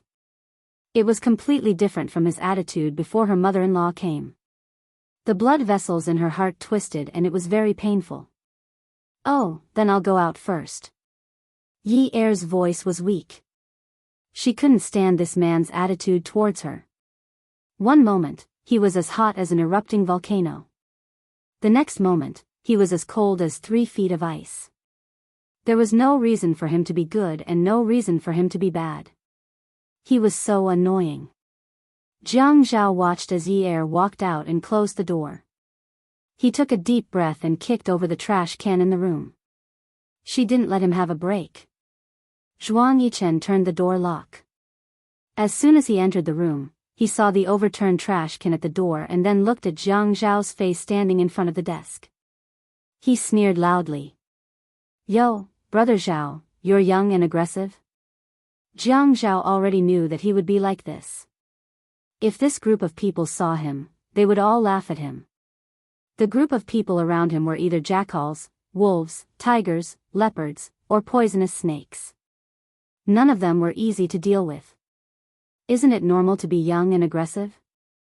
Have you heard of old and aggressive people? Huh, yes, yes, yes. Brother Zhao is mighty. You're angry for a beauty, right? Jiang Zhao grabbed a chair and kicked it hard. The chair squeaked and slid unsteadily in front of Zhuang Yichen. Zhuang Yichen raised his hand and pressed the back of the chair to sit down. Please take a seat. I'm afraid you can't keep up the act of being a gentleman. Jiang Zhao wasn't in the mood to joke. He sat down on the chair next to him. How much dirt do you have on Shentong? A few. Throw it to me now. No, Shentong has collapsed now, but Zhuang Jingren won't. Jiang Zhao lit a cigarette. There was a murder case at the shoreline Phase 3. Shentong suppressed the news. The security guard who injured people was fired 5 days before the attack. He can't be found now. What else? Zhuang Yichen's eyes revealed a hint of a smile. Jiang Zhao took a puff of his cigarette. After the owners of Phase 3 moved in, the property management fees were too high for the owners to bear. The property management company didn't let the owners' committee choose a new property management company. The real boss behind the Shoreline Phase 3 property management company is Zhuang Yifeng. It's a residential area with more than 2,000 households and an average of 130 square meters. The property management fees are nearly 4 times higher than normal residential areas. The huge profits are hidden in the sales contract. When the contract was signed, it didn't specify how much property management fees per square meter were. It was only labeled according to the level. Beauty novel, Xinwu 799.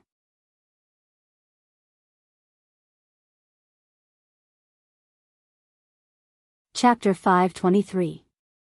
Brother Zhao, did Shentong force you to spend so much money? Jiang Zhao did not answer and asked, what do you have with him?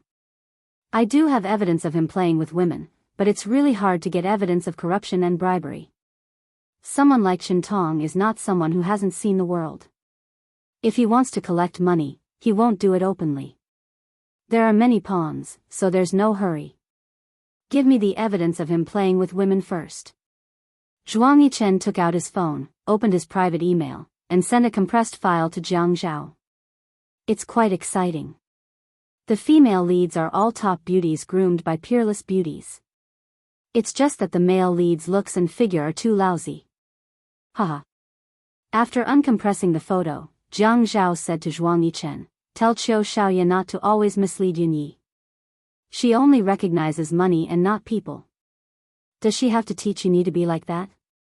Zhuang Yichen wanted to laugh when he heard Jiang Zhao's judgment of Qiu Xiaoya. It's good that she only recognizes money and not people. She's always been like that. What else do you want? Can someone you raise turn into something else? Zhuang Yichen shrugged lightly. He did not want to defend himself against other people's judgment. Qiu Xiaoya was a woman who loved money as much as her life. However, he had only given her money once. At that time, she said that she wanted to buy a car. He gave her 5 million, and she bought a 2-seater Focus that cost more than 200,000. The rest of the money went into her personal pocket. She was so angry that she did not sit in his car even once. After that, he never gave her money. If she wanted a house, he could decide the location, the size, and the accessories. He was really afraid that if he gave her money and bought a small 30-square-meter house, he would not be able to resist throwing her into outer space. She's not as bad as you think, but I don't know her well either. Women who just like money are easier to get. Jiang Zhao looked at the photos on his phone and sent one to Shentong with the caption, which one is more interesting in tomorrow's newspaper? Women aren't easy to get. Jiang Zhao inadvertently said something that was in his heart. Zhuang Yichen laughed when he heard it. Brother Zhao, your wife is a little troublesome, but you can't stay idle. I can't help it. Although Zhuang Yichen didn't ask Jiang Zhao the reason, his intuition told him that it was because of Yunyi. Ever since Yunyi appeared, Jiang Zhao's pace and rhythm were all messed up. He was very steady and accurate, but now he was trying to be steady in his speed. Stability in speed, speed in stability. It was clearly just a reversal of the order, but the literal meaning was already 1,000 miles away. Therefore, he felt that women who were purely materialistic were easy to deal with. Something's wrong with being idle for too long. Jiang Zhao thought about it. Just in case, he had to think of a way to make a clean break. However, things like photos, especially in the digital age, were impossible to clean up. As for Chen Tong, think of a way to tie him to your boat. Seeing that Zhuang Yichen was doubtful, he said, "We can't really rope him in with us. It's only temporary. When the time is right, we can kill him at any time." The originally flawless equivalent exchange was undergoing subtle changes as time went by. Chen Tong's photos were not only shown to Jiang Zhao, but also to Family Min, warning them to take care of themselves. Family Min was in the middle of a father-son battle. Min Hongxing threw all the photos in his hand at Min Zikai's face. Disappointing thing. He slapped Min Zikai's face. You disappointing thing. Lan Shuyue spread her wings to protect Min Han.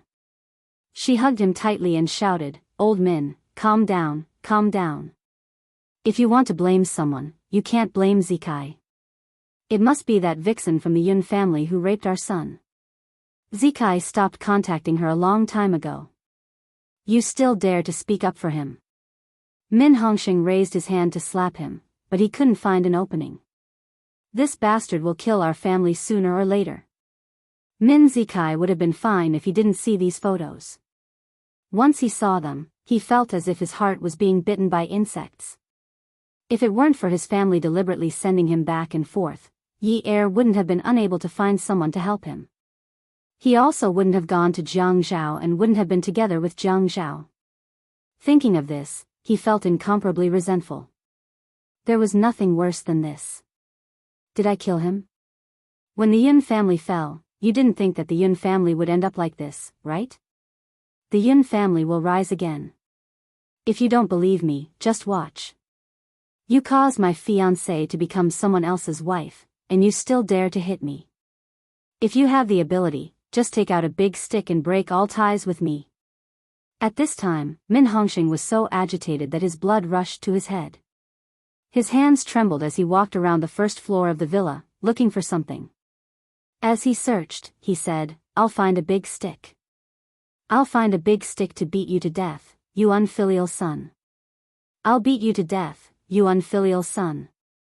Lan Shuyue was so scared that her face turned pale. She quickly let go of her son and pulled her husband. She grabbed his hand. Old Min, Zikai said those words out of anger. "We only have one son. If you beat him to death, what will happen? The family Min will be cut off, cut off." Clang. Clang. Clang. An iron can roll down the stairs. The sound attracted the attention of the three people on the first floor. Their faces turned cold. The girl was barefooted and wore a light pink sweater. She looked very energetic. Her long curly hair was tied up on her head like a small mop. Her small face revealed a playful smile. She carried her backpack on her back and kicked her feet down the stairs. As she walked, she clapped and cheered. Wow, so touching. The hen protects the chick, and the eagle is the father. This relationship is so messy. If the eagle eats the chick, the hen will cry to death. The chick is the child of the eagle and the hen.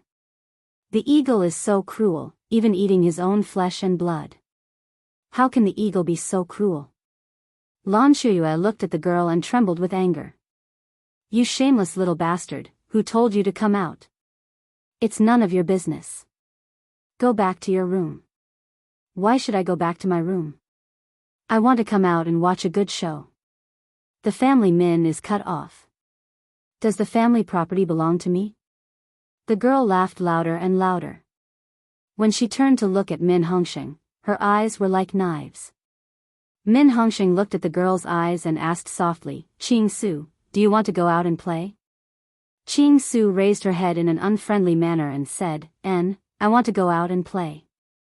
Get someone to send me out. Okay. But it's so late. Be careful. If you don't have enough money, you have to tell Dad. I'm not like some prodigal playthings. How can I spend so fast? Then I'll go first. Hit harder. Ching Su stuck out her tongue at Min Zikai. Min Zikai rolled his eyes at Ching Su. Little bastard. Ching Su felt a pain in her heart. She held the strap of her backpack and said with a relaxed face. Oh, I'm your father's little bastard. In my eyes, you're also a little bastard. Min Zikai really wanted to take a knife and kill this 17-year-old girl. Just when he was about to attack. Min Hongxing shouted, she's your sister. You should pay attention to what you say to her. Ching Su shook her head and smiled. She tiptoed out of the door. She never treated me as her brother. That's because you and your mother haven't been nice to her since she entered the family.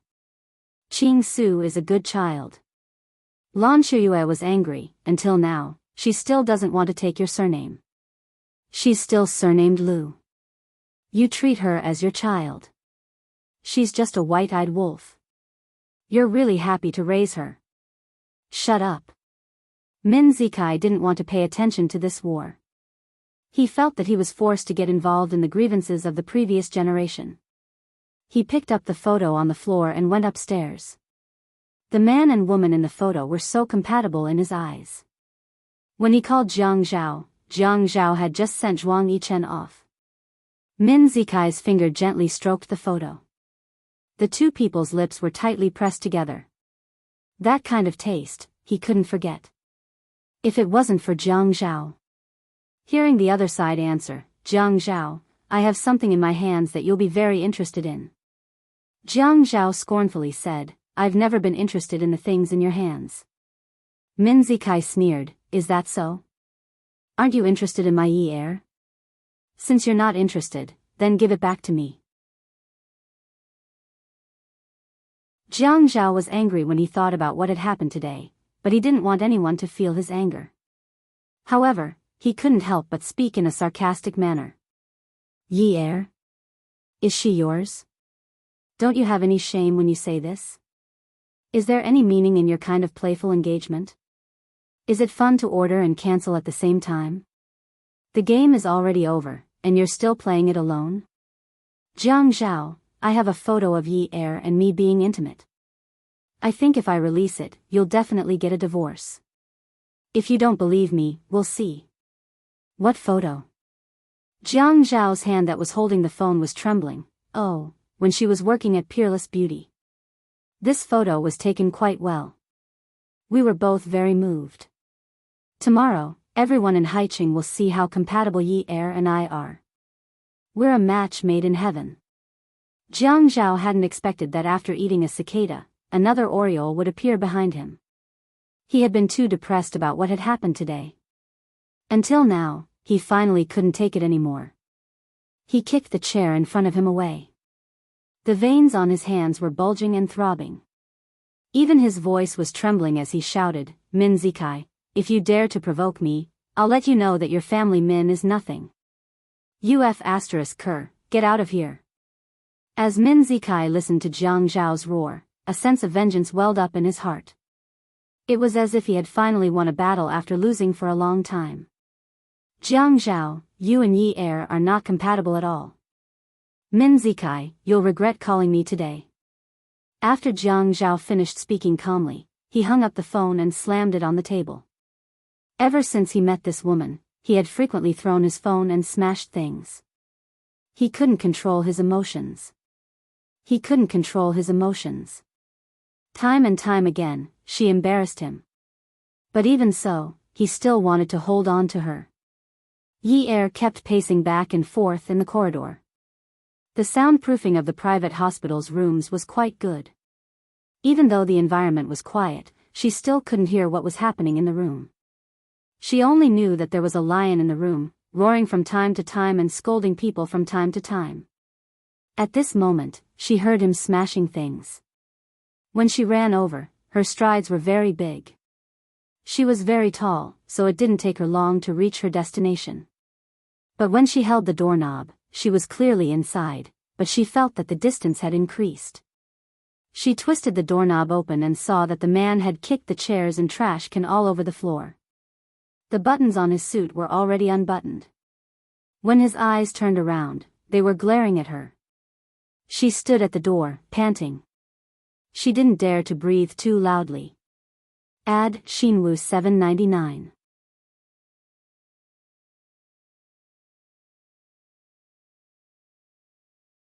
Chapter 524. She was like a bird that bumped right into a hunter's gun. She wanted to go over and beg for mercy. Don't point the gun at me. I still want to fly, but she didn't dare. She was afraid that the hunter would shoot as soon as she walked over. At this time, the setting sun was hanging on the small building not far away from the window. It was a large patch of red, like an extra-large blood navel orange. A knife would definitely cause bright red juice to flow out. Her eyes were wide open. They blinked, and became brighter and brighter. The drop of blood outside the building was also reflected in her eyes. Ah, Zhao. She called out softly, her breath trembling slightly. Jiang Zhao looked at the woman standing carefully at the door. No matter how well he treated her, how much he protected her and didn't let her be wronged, she was still very careful in front of him. It was fine if he didn't see her. Once he saw her, his anger and blood mixed together and he wanted to rush out. People were always so selfish. It wasn't that he didn't investigate when she lied to him about 300,000 yuan a night at Peerless Beauty. He didn't know what kind of mentality he had. In short, he did investigate. He thought that she would have a messy private life, but in the end, she didn't. He felt that it was an unexpected gain. No matter how much trouble she made, no matter how much she schemed against him, he would think that she didn't scheme against anyone else. If she ran to scheme against someone else, he wouldn't have anything to do with her. Wasn't it good that way? But what did she and Min Zikai mean? Why don't you go and find Dad? Jiang Zhao asked coldly. He felt that he couldn't talk to her about Min Zikai. He couldn't ask her about the photos. Some things, once exposed, could not be covered up. He didn't know whether he was trying so hard to cover it up today because he was afraid that she wouldn't have a status in the family, or because he was afraid that after being questioned, she would fight back with her fearless personality. If she stuck her head out, she would be stabbed, and if she retracted her head, she would be stabbed. She might say, then let's get a divorce. Jiang Zhao, oh Jiang Zhao, is the word divorce really so scary? When I went out, I couldn't find them, ah Zhao. Yi Er looked at Jiang Zhao. There was a thin throat in her neck. She swallowed her saliva and the tears that she forced back. Ah Zhao, what's the matter? Can't you tell me? It's nothing. Go and find a place to stroll around. Mom will send someone over later. Are you chasing me away? No. I want to be alone for a while. He was thinking, how dare he chase her away? Xianyo was still staying in this hospital, and Min Zikai was waiting outside. She was ruthless. Even though she was married to him, there were still peach blossoms everywhere, and they were all F*King custom made. Didn't they say that they would wilt after spring?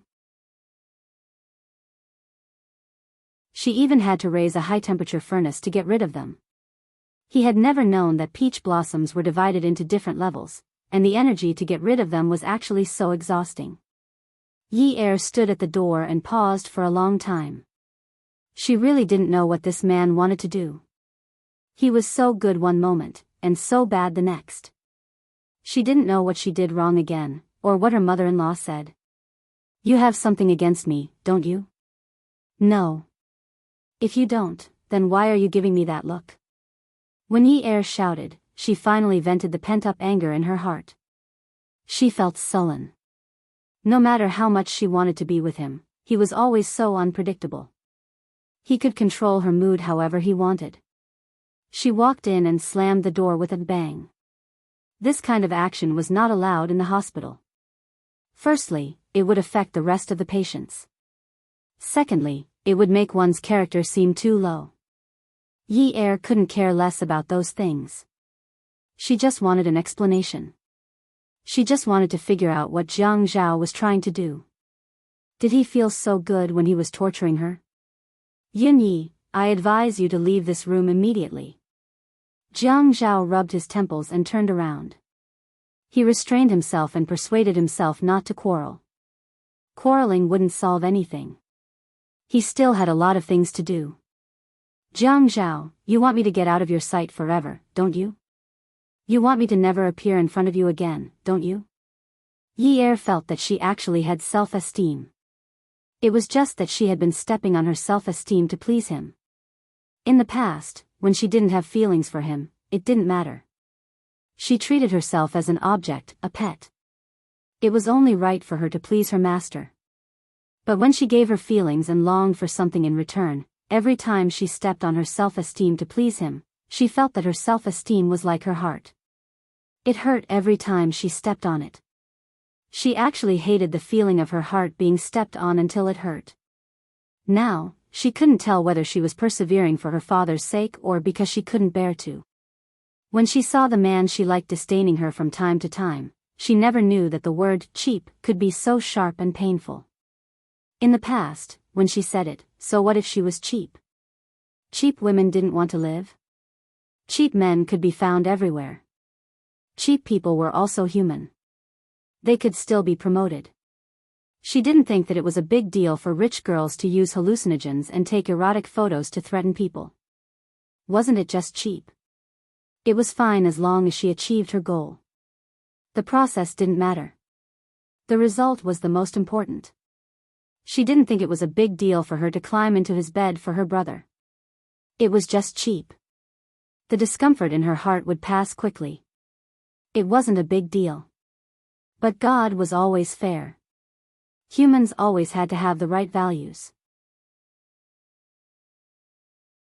In order to punish her, he let her slowly fall into his trap and suffer the consequences. Only now did she know that the real cheap thing was not selling one's body. It was selling one's heart, but the other party didn't want it. Jiang Zhao, what do you plan to do? Do you want me to never appear in front of you again and make you hate me? Ah. Yi Er had just finished repeating her words when the man lifted her by the waist and threw her onto the bed. Her legs were still hanging on the ground. Her waist was bent backward and she felt very uncomfortable. The words that he did not want her to say, she still said it like this. When she said it, he wanted to strangle her to death. He pressed her down on the bed and said, Yi Er, tell me, what do you want to do? What do you want? Tell me, what do you want? Jiang Zhao, sob. Yi Er hugged Jiang Zhao who was pressing on top of her. She pressed her face against his chest and sobbed softly. Jiang Zhao, I want a family. A warm family. Someone will treat me well. Someone will take care of my father and my brother. I want a family to live happily together. Jiang Zhao, I want a family. Sob, sob, sob. Just a second ago, the man had wanted to tear the woman apart, but he suddenly loosened his grip on the woman's neck. He felt that his hand must be ice cold because when he touched the tears on her face was boiling hot, as if it had been heated by a charcoal fire. Even her tears had been heated up. Yin Yi. Jiang Zhao buried his face in the hollow of Yi Er's neck. Yin Yi. He shouted again. You said that we would live happily after we got married. Do you remember? I remember.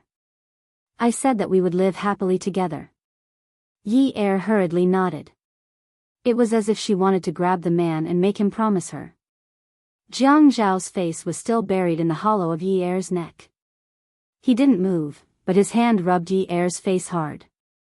It was as if he was helping her wipe her tears, but also as if he was trying to find support for himself.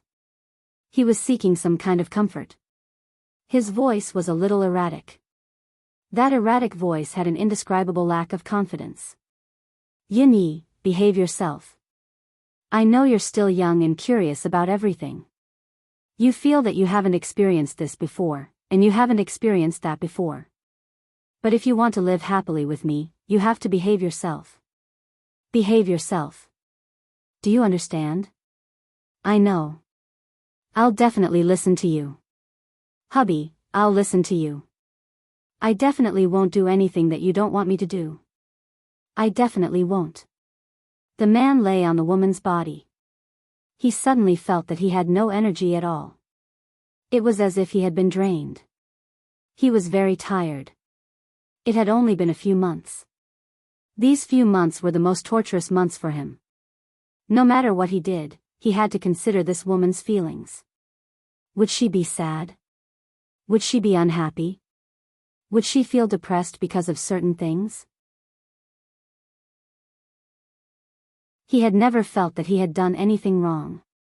Even when he was forced to get married in the first place, it was fine to get married. Even when his mother reprimanded him today, he felt that he had done nothing wrong. What had he done wrong? He had only scooped up a person. Was it worth suppressing the anger of the entire family? The person he scooped up wasn't just anyone. It was his wife's father. The person he scooped up was related to how much of a smile his wife had on her face. It was also related to whether his wife's smile was genuine. He just wanted to make his wife's life more comfortable. If his wife was happy, he would also be happy. He felt that this was right. It wasn't worth it for the entire family to be so calculative and give them a hard time from time to time. There were so many officials who worked for their families. They were everywhere. Which official dared to jump out and say that they were innocent and that they hadn't tainted a single cent of money? There were definitely some, but he didn't believe that those who had reached his position wouldn't do so. He had worked hard for the Qin family and the Zhua family all these years. He had worked hard to earn money all these years and always said that he was the one who had suffered losses. But it was his duty to help them. He scooped up a person for his wife. Why should he be blamed? After today's incident, for the first time, he felt that the path of politics was really tiring. He had never felt this way before. It felt good to be in a high position. Now, he felt that he should be like his brother. He should retire from the army and go straight into business. Squeezing into this path was just looking for trouble for himself. His private life was being watched all day long. It was always the people doing this and that. The people were so king amazing. He didn't believe that those people didn't have ex-boyfriends and hadn't kissed their ex-boyfriends. If the people kissed their ex-boyfriends, should they king get a divorce? Otherwise, should their character be questioned? The people were all reincarnated from the king Buddha. They had a pure heart and few desires. They were as kind as distilled water. He deserved to be kinder than the people. His wife should be even more distilled than distilled water to be worthy of the people. The more he thought about it, the more tired he felt. After Yi finished speaking, the man didn't reply for a long time. She felt a little uneasy and called out softly, "Hubby." No one responded. She pushed Jiang Zhao, but the man didn't move at all. She called out again, "Hubby." Until she heard the man's even breathing, fell asleep. God, she had never seen anyone fall asleep from quarreling. It was too tiring to have her waist pressed down like this. But the man was heavy and seemed to be exhausted. If it were any other time, she would have kicked him a few times to make him get off. But today, she couldn't be so cruel. She felt sorry for him even though he was so rough with her. She still felt sorry for him. Welfare, Hongcha 866.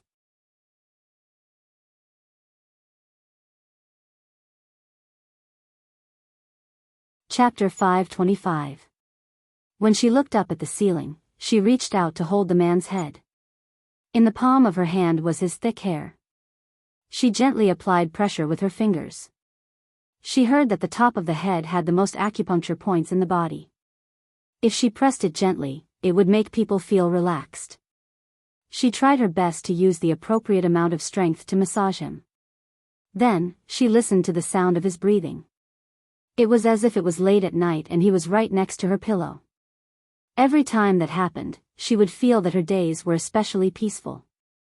Yi sniffled. The ceiling light in front of her had a double image.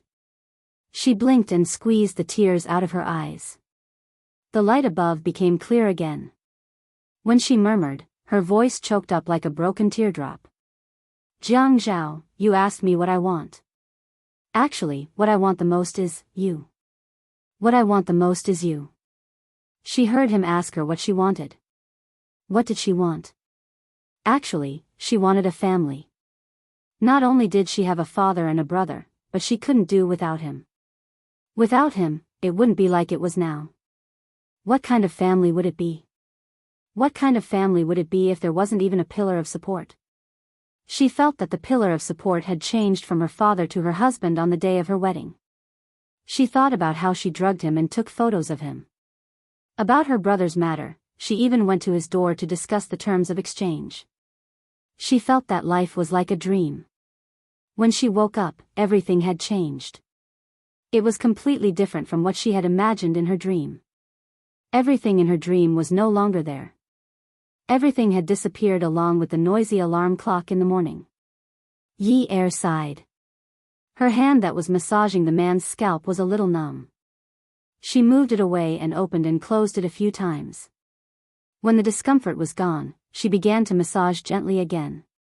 He must be enjoying it. She had never served him like this before. He slept so soundly like this. Yi Er couldn't help but chuckle. She felt gratified but also a little self-deprecating. If only we didn't meet like this. If only I didn't sell myself in front of you so shamelessly, you wouldn't look down on me. If only I didn't despicably ask you to marry me, you wouldn't throw tantrums at me. I know that I've affected your life and even your future. From the time the Qin family objected, I knew that I wasn't good enough for you. Not only was I despicable, I was selfish. I really didn't think so much back then. I was too selfish. I only thought about myself. I wanted to find someone to rely on, but I didn't expect to become your burden. Her nose was a little congested, and her nasal sound was very heavy. She closed her mouth and forced her breath through her nostrils. She felt better again. You hate me to the core. You hate a burden like me to the core. But with your status, I'm sure you won't dare to divorce me. You must be afraid that a vicious woman like me will go out and ruin you after you divorce me. In fact, if it were in the past, I would definitely do that. I would definitely go out and ruin you. I would definitely return the favor. I would definitely not let you live a good life. Yi Er spoke very, very slowly. Not only did she speak slowly, but she would also pause after one or two sentences. When she paused, she would sniff hard. She could sniff with her nose, but she couldn't suck in her tears. I really regret it now. I regret forcing you like that. But I have nothing. I'm afraid of wolves in front of me and tigers behind me. I grew so tall, but it was all in vain. I'm just a fake. Now that I think about it, you were the only one by my side. If I didn't rely on you, who would I rely on? I was afraid that you would dump me. I was really afraid that you would dump me. If you dumped me, what would I do? My younger brother can only be a waiter at a nightclub. I still have a father. I'm useless. You said that I'm a little fox, but I didn't learn anything other than to pretend to be a fox. Actually, it's useless even if I regret it. Really, I don't want a divorce even if I regret it. I'm more afraid that you would dump me now. I feel that I can still work hard. I can still fight for it. I think that if I persevere a little longer, perhaps you won't find me an eyesore from time to time. Perhaps when you're unhappy, you won't get angry at me for no reason.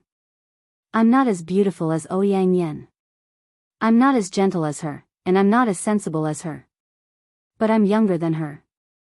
Although I'll grow old in the future, won't she be even older when I'm 30? Don't you men always say that beauty fades away? Jiang Zhao, I actually just want you. I want both your body and your heart. I know that I'm a little greedy, but I'm still young. I can still wait. But please don't let me wait until the day I can't take it anymore, okay? Yi Er muttered to herself. Her slow and weak tone was filled with inferiority. She remembered the first time she met Ouyang Yen. When she saw Jiang Zhao walk past her to help that woman up, she felt inferior. Actually, she had always felt inferior since then. In the past, she didn't feel anything. She generously thought that she was purely a sinister person who was just being used. But when another woman appeared by his side, she felt danger. She felt that she was quite inferior. Her face wasn't as beautiful as her temperament wasn't as elegant as her, and her feelings weren't as deep as her. It turned out that when one was compared to another person in one's heart and felt inferior, it would make one feel inferior. Yi Er touched her waist. It was counterbalanced on the bed. It was going to break. She had to move. Otherwise, she would become a cripple. She would be even worse than Ouyang Yen. Moreover, it wasn't comfortable for him to sleep on his stomach like this. She hugged the man's waist and turned over with him in her arms. Halfway through, the man opened his eyes as if he was startled.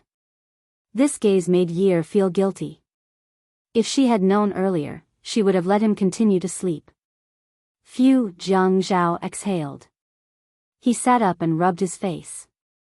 He turned his head and looked at Yi Er lying down again. What's wrong?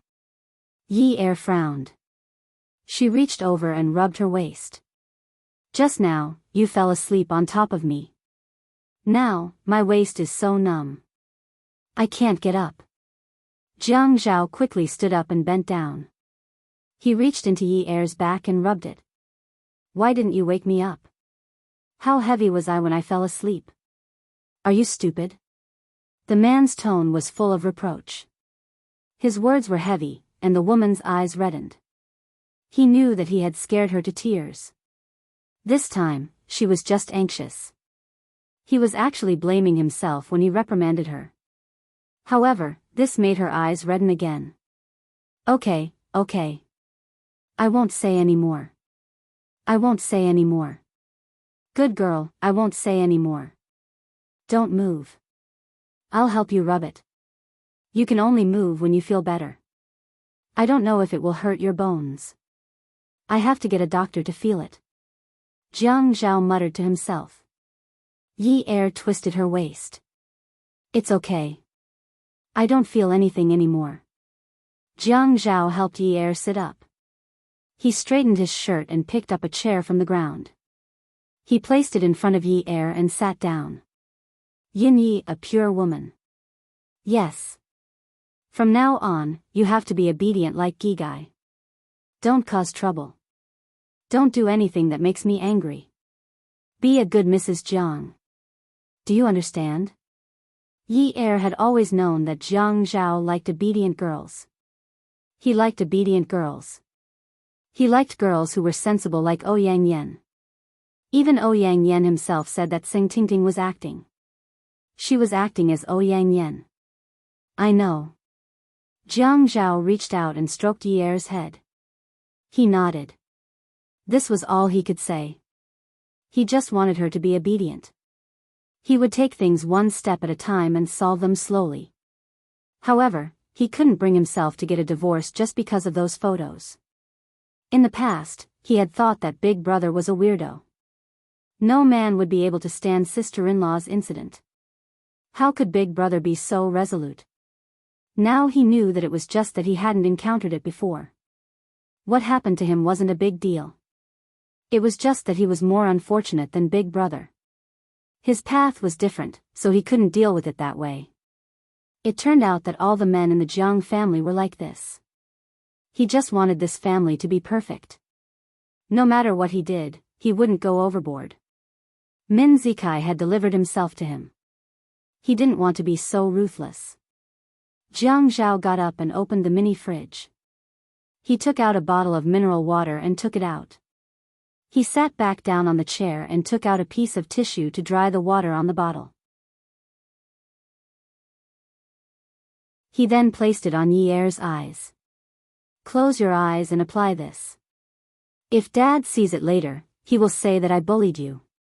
You can't say bad things about me in front of Dad. I care a lot about my reputation. Yi Er's back was bent. She supported her face with her hands in front of Jiang Zhao. She let him apply the compress on her eyes. At this moment, she laughed. I will protect my husband's image no matter where I go. Don't worry. My husband is a good husband. He treats me very well and has never bullied me. You only know how to flatter. Yi Er pouted. Everything I say is the truth. I never flatter. Jiang Zhao looked at Fan's tender little mouth in front of him and couldn't help but reach over and give it a kiss. Very poor. Yi Er was flattered by Jiang Zhao's sudden kiss. It was true that this man was unpredictable. She wanted to take this opportunity to be intimate with him.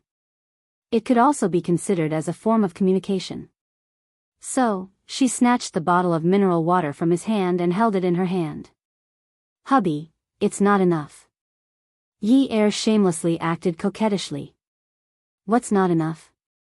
One kiss is not enough. I want to kiss you many times.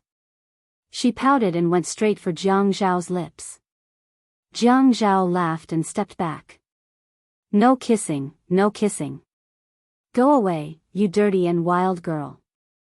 Yi Er jumped off the bed and straddled Jiang Zhao's legs. She hooked her arms around his neck. Who said that? I'm very clean. I bathe every day. I'm very obedient and gentle. I can cook and massage hubby. How can I be dirty and wild? You slandered me. Give me a kiss. Give me a kiss. Hubby, kiss me. Kiss me. No kissing, no kissing. I never kiss casually. You don't kiss casually. How can we be considered casual? We have a marriage certificate. It's legal for us to kiss. Our marriage certificate is stamped with a steel seal, right? Is that so? Yes. Come on, come on. Give me a kiss. No. Come on, come on. The man said as he kissed her. Yin Yi, you actually forced me. You're the one who's forcing me, The man's tongue began to suck deeply. His hands also began to move restlessly. Yin Yi, Yi Er's breathing became a little hurried. The phone was suddenly noisy. Jiang Zhao really wanted to know how a phone that had fallen to the ground could be so good. Was it made of transformative steel? Before picking up the phone, he pulled down Yi Er's collar and bit on the soft white skin. Let's go home tonight. The hospital bed is too small. I don't like it. Jiang Zhao knew that Yi Er was probably worried about his injury. You'll be fine after you come back tomorrow to take the X-ray. Okay. Beauty novel, Xinwu 799.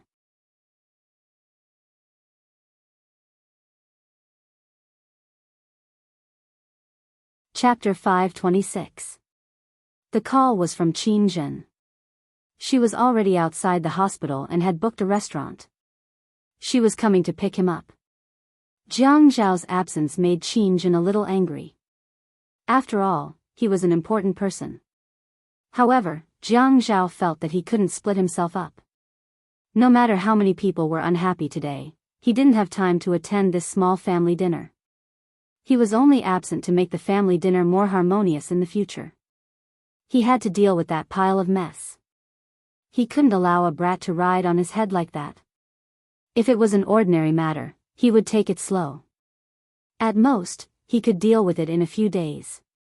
However, this was not an ordinary matter. After the whole family left, Jiang Zhao took out the phone that hadn't been smashed. Holding the phone in his hand, he sorted out the clues one by one. He had to draw a strategic map for himself. Jiang Zhao knew that it was impossible to keep it a secret from his family. However, he couldn't reveal anything to his elders. In fact, his father was the most effective. His father had always had a fiery temper. However, his only weakness was that he was much more polite to the Qin and Zhuo family than to the Jiang family. He would grant almost all of their requests. After watching for so many years, he could see some things. Therefore, a man's marriage couldn't be casually divorced. After suffering for so many years, his mother was still arrogant. The two of them kept fighting like this and didn't feel tired. The first call was to Qin Fian. Jiang Zhao paused. Even if he had thought it through, his logic was a little messy. "Brother, what's the matter?" Qin Fian asked in a low voice. It was less teasing than usual. Are you ready to eat? I have something to tell you. Let's talk face to face." Qin Fian was preparing to get off work early. Looking at the schedule on the tablet, his beautiful phoenix eyes slightly narrowed. His knuckles were long and white as he rested them on the tip of his nose. In less than 2 seconds, he said, "Should I pick you up or set a place to meet? I'll go to your apartment and order takeout." Qin Fian smiled. "Brother, you're not going to talk to me about big secrets like smuggling military firearms or drug deals, right? Why don't you say that I want to introduce a boyfriend to you?" Qin Fian said, sigh. "You know that I'm very single-minded when it comes to relationships. I haven't thought about changing boyfriends." "Then it's settled. You can call and order the takeout. It's at your place. You're treating. Brother, can I go to your house and order takeout?" "No matter what, you're still the big brother." Jiang Zhao said as if he didn't want to be taken advantage of. "I have a family, so it's not convenient for me to go to my house. Since you're married, I'll treat you to takeout." "Okay, 2 vegetarian dishes and 1 meat dish for 10 RMB, Qin Fian said as he put away the pen and notebook on the table. "See you later." After hanging up the phone, Qin Fian dialed his secretary's line. "Beauty, cancel tonight's dinner for me, or you can arrange for the vice president to entertain other guests." "Handsome man, I got it." "I wish you a beautiful night," the secretary who was called Beauty replied. "You really know how to talk. I'll give you a bonus of 50 yuan. Can't I give you an extra 0? "Sure, give me a decimal point and add a 0. Qin Fian had already put the important things into his briefcase and stood up. "Handsome man, if you weren't so stingy, you'd be even more beautiful and have better luck with women." Qin Fian smiled.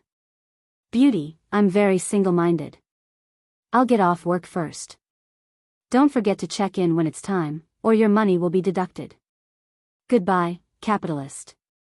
Qin Fian reached out and picked up his pair of glasses without lenses from the table. He stuck them on the bridge of his nose, pushed them up, took his briefcase and went out. Qin Fian's office area was filled with countless beauties. They all got along well with each other. There was no such thing as a secret crush on the boss and framing each other. Occasionally, there would be 1 or 2 complaints. If only the president wasn't gay. He's so beautiful. What a pity. If he wasn't gay, would you still be in the mood to go to work? You'd be looking at the president's office every day and drooling, right? Yeah, now that I think about it, he's always sleeping with a man at night. I really can't imagine drooling. Anyway, it's such a pity. Qin Fian sat in the back of the car. He pushed his glasses up and looked at the bid in his hand. He said to the person in the front passenger seat, who leaked the news that we're going to take the land in 326. Also, the second subway line is going to pass through there. Who spread the rumor? The person in the front passenger seat was the vice president of the planning department, Lu Yong. Lu Yong also had a puzzled look on his face. This matter needs to be investigated thoroughly. "Boss, I suspect," Qin Fian said coldly, "anyone with a discerning eye can see the internal strife in your planning department. But if the vice president's annual salary is 1 million, even if the president of the planning department is killed and the company suffers losses, the president will only get 300,000 a year. What's the point?" Lu Yong turned his head and immediately tried to clear his name. "Boss, this matter has nothing to do with me. I'll definitely investigate it thoroughly." Qin Fian took off his glasses and held it in his hand. His refined appearance was gone, and only a sharp and dangerous gaze was left. He looked directly into Qin Fian's eyes. His voice was not too fast, but it was cold and indifferent. "Don't find out who leaked the news. I've seen enough of these petty tricks. I don't care who leaked the news. 326 must be bought at the original price, and the price can't be more than 4%. Otherwise, whether it's the president or the vice president of the planning department, they'll have to pack up and leave. Lu Yong's back was covered in sweat. Boss, I understand. Okay. Qin Fian put his glasses back on, as if he hadn't said anything. The driver stopped the car at Haiyue restaurant, and Lu Yong got out. The car started again, and the direction was Qin Fian's apartment, Hiyuan. Just as they arrived at the garage, Jiang Zhao's car also arrived at Qin Fian's garage. Qin Fian saw Jiang Zhao get out of the car, and then looked at the wound on his face. He was a little annoyed, and his brows wrinkled a little. He walked over and didn't ask about the injury. Brother, I've already called for takeout. It should be delivered in about 20 minutes. Let's go. Qin Fian's apartment couldn't be compared to Jiang Zhao's new house. It was similar to an apartment in the north of the city, with 3 bedrooms and 2 living rooms. The modern design made use of a variety of fashionable decorations and bright colors. The balcony was spacious, and it was directly integrated into the living room. There was a treadmill, sandbags, mechanical dumbbells, and many other fitness equipment. Jiang Zhao glanced at it and walked directly to the dining room. He opened the refrigerator and took out a bottle of mineral water from a pile of beer, fruit wine, and other drinks. He unscrewed the cap and drank in big mouthfuls. Brother, if you need something from me, just tell me. I'll do my best. Qin Fian also took out a bottle of water from the refrigerator and unscrewed it. He felt that brothers were like this. Sometimes, there was no need to say too much. You would know if something was wrong with him just by looking at his eyes or some actions. Jiang Zhao took the bottle of mineral water, walked to the sofa in the living room, and sat down. Okay, I won't beat around the bush with you. I've run into some trouble now, and I need you to help me and ask my dad to help me. Qin Fian also walked over and sat on the sofa across from the tea machine. Oh. Is it convenient for you to tell me? Do you have any ideas on how to handle it? Jiang Zhao licked his lips. You know that your sister-in-law used to be Min Zikai's fiancée. There are very few people in Haicheng who don't know. Okay, I know. Before we got married, she worked as a waitress at Peerless Beauty. At the time, Min Zikai went to pester her, and Shen Tong, who was monitoring Min Zikai, took some ambiguous photos. Min Zikai also has those photos now. He wants to release them, and once these photos are released. Jiang Zhao didn't mention that the photos were of a deep kiss. His original intention was to draw the line between Yi Er and Min Zikai, so he pushed all the blame to Min Zikai. He didn't finish his sentence and just looked at Qin Fian. Qin Fian took off his glasses. His face, which was prettier than a girl's, now had a serious aura, which was particularly eye-catching. He looked at Jiang Zhao's hesitant expression and said, once these photos are released, there's no need to talk about her future. Sister-in-law will be embarrassed in the future, and she probably won't be able to survive in the family anymore. Divorce should be the end, right? Jiang Zhao nodded, then shook his head. I won't follow in my parents' footsteps. Your sister-in-law doesn't even know about this yet. Brother, since uncle has to step in for this matter, then I have a way. But we can't just let Min Zikai off like this, can we? Qin Fian could tell from Jiang Zhao's brief words that he didn't want a divorce at all. Perhaps he cared more about this marriage than his future. If that was the case, Min Zikai, that bastard, was ruining Jiang Zhao's happiness. Jiang Zhao's face was resolute and handsome. At this moment, his teeth were clenched, and those lines were even harder. His dark eyebrows relaxed, as if he was about to heave a sigh of relief. I know. I'll take care of the family, Min. But you have to be quick about father's side. Moreover, it's father's order. If I go and greet him, I'll owe him a favor. It's a completely different concept. You have to cancel today's news first. I'll give uncle a call first. If necessary, I'll go and look for him immediately. Brother, I think we should let Zhuo Hao deal with this matter. Min Zikai, that bastard, is too full of himself. How much does he think his family Min is worth? How dare he provoke our family? Qin Fian knew that whether it was the Qin family, the Zhuo family, or the Jiang family, the family rules always revolved around the principle of not doing things openly. This didn't mean that they had to swallow their anger. It was just that they weren't afraid of causing trouble. In the end, it was just a way to show the demeanor of a big family. It was just a way to put on a high profile. Yes. From tomorrow onwards, the family Min won't be able to live a peaceful life anymore. Jiang Zhao knew that he could negotiate with Chen Tong. Whether it was coercion or temptation, it was necessary to negotiate with him. However, he could also negotiate with Min Zikai, but he couldn't take it lying down. As for Shi Yunwu, because of their friendship from the previous generation, he had already suffered internal injuries from holding back. If Min Zikai, who was not related to him, still asked him to hold back, he really wanted to kill him.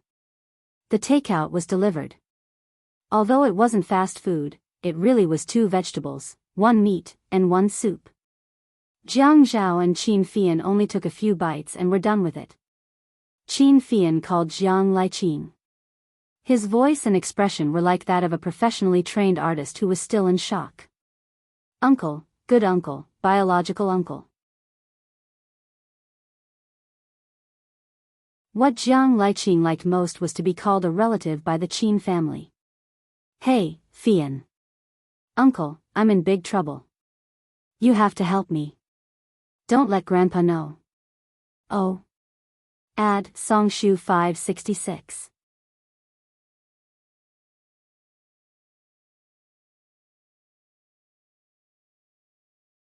Chapter 527. Now, the photos of me and my boyfriend have been sent to the news agency. Actually, it would be fine if we were just shopping or something, but it just had to be very intimate. Uncle, you know, it's the kind that is very, very intimate.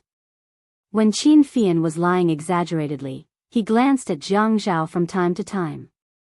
When he did, he purposely raised his eyebrows. When Jiang Zhao gave him a thumbs up, he continued to shake his head and make up stories, almost crying. It's just that I don't know why, but the photos of us being intimate at home were taken very clearly by the paparazzi with their long cannons. Uncle, only you can help me. Although I admit that I'm gay, I don't want to show such photos to others. And if these photos are released, my grandfather will definitely be so angry that his heart will stop beating. The last time I admitted that I'm gay, he was hospitalized for half a month and had to be put on oxygen for a week. You know that. As Jiang Zhao listened to Qin Fian's story, he collapsed on the sofa and grabbed a pillow to cushion his head. Looking at Qin Fian's vivid description of the so-called erotic photos, he laughed until tears almost came out of his eyes. Jiang Liqing found it hard to understand at first that Qin Fian was gay, but after all these years, everyone had gotten used to it. It was fine if everyone in Haiqing knew about it, but at least there were no messy rumors. Sigh, he thought that if this was his own son, he would really beat him to death. Pooh. His son wasn't gay. But he also treated Fei Yan as half a son. There were some things that the family could not force, so he didn't care about it and let it be. But in private, he still put in some effort. Whether Fei Yan was gay or not, he felt that this was a family matter. Moreover, Fei Yan was now begging him in such a soft voice. The old man was indeed angry. Not to mention the extent of those photos, just listening to them made his scalp tingle. If they were really published in the newspapers, the moment the old man saw them, he would probably really kick the bucket. Don't worry, Uncle will immediately send someone to inform them. Jiang Liqing felt that this method was very fast. Even if it was a printed article, it still had to be removed. Qin Fian's phone was on speakerphone. Jiang Zhao heard it and immediately raised his hand to chop.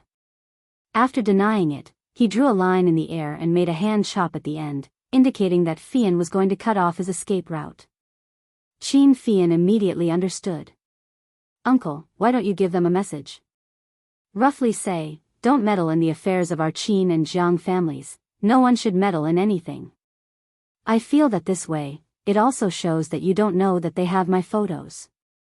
And after saying this, they won't dare to find news about me in the future. Good uncle, I know that although I am a little disappointing, but you have always doted on me. Uncle, I promise that I will be more careful in the future and won't cause trouble for uncle. Jiang Zhao turned over, looked at Fei Yan, and patted his butt. Qin Fian looked at Jiang Zhao's actions and listened to the silent Jiang Liqing sigh on the other end of the phone.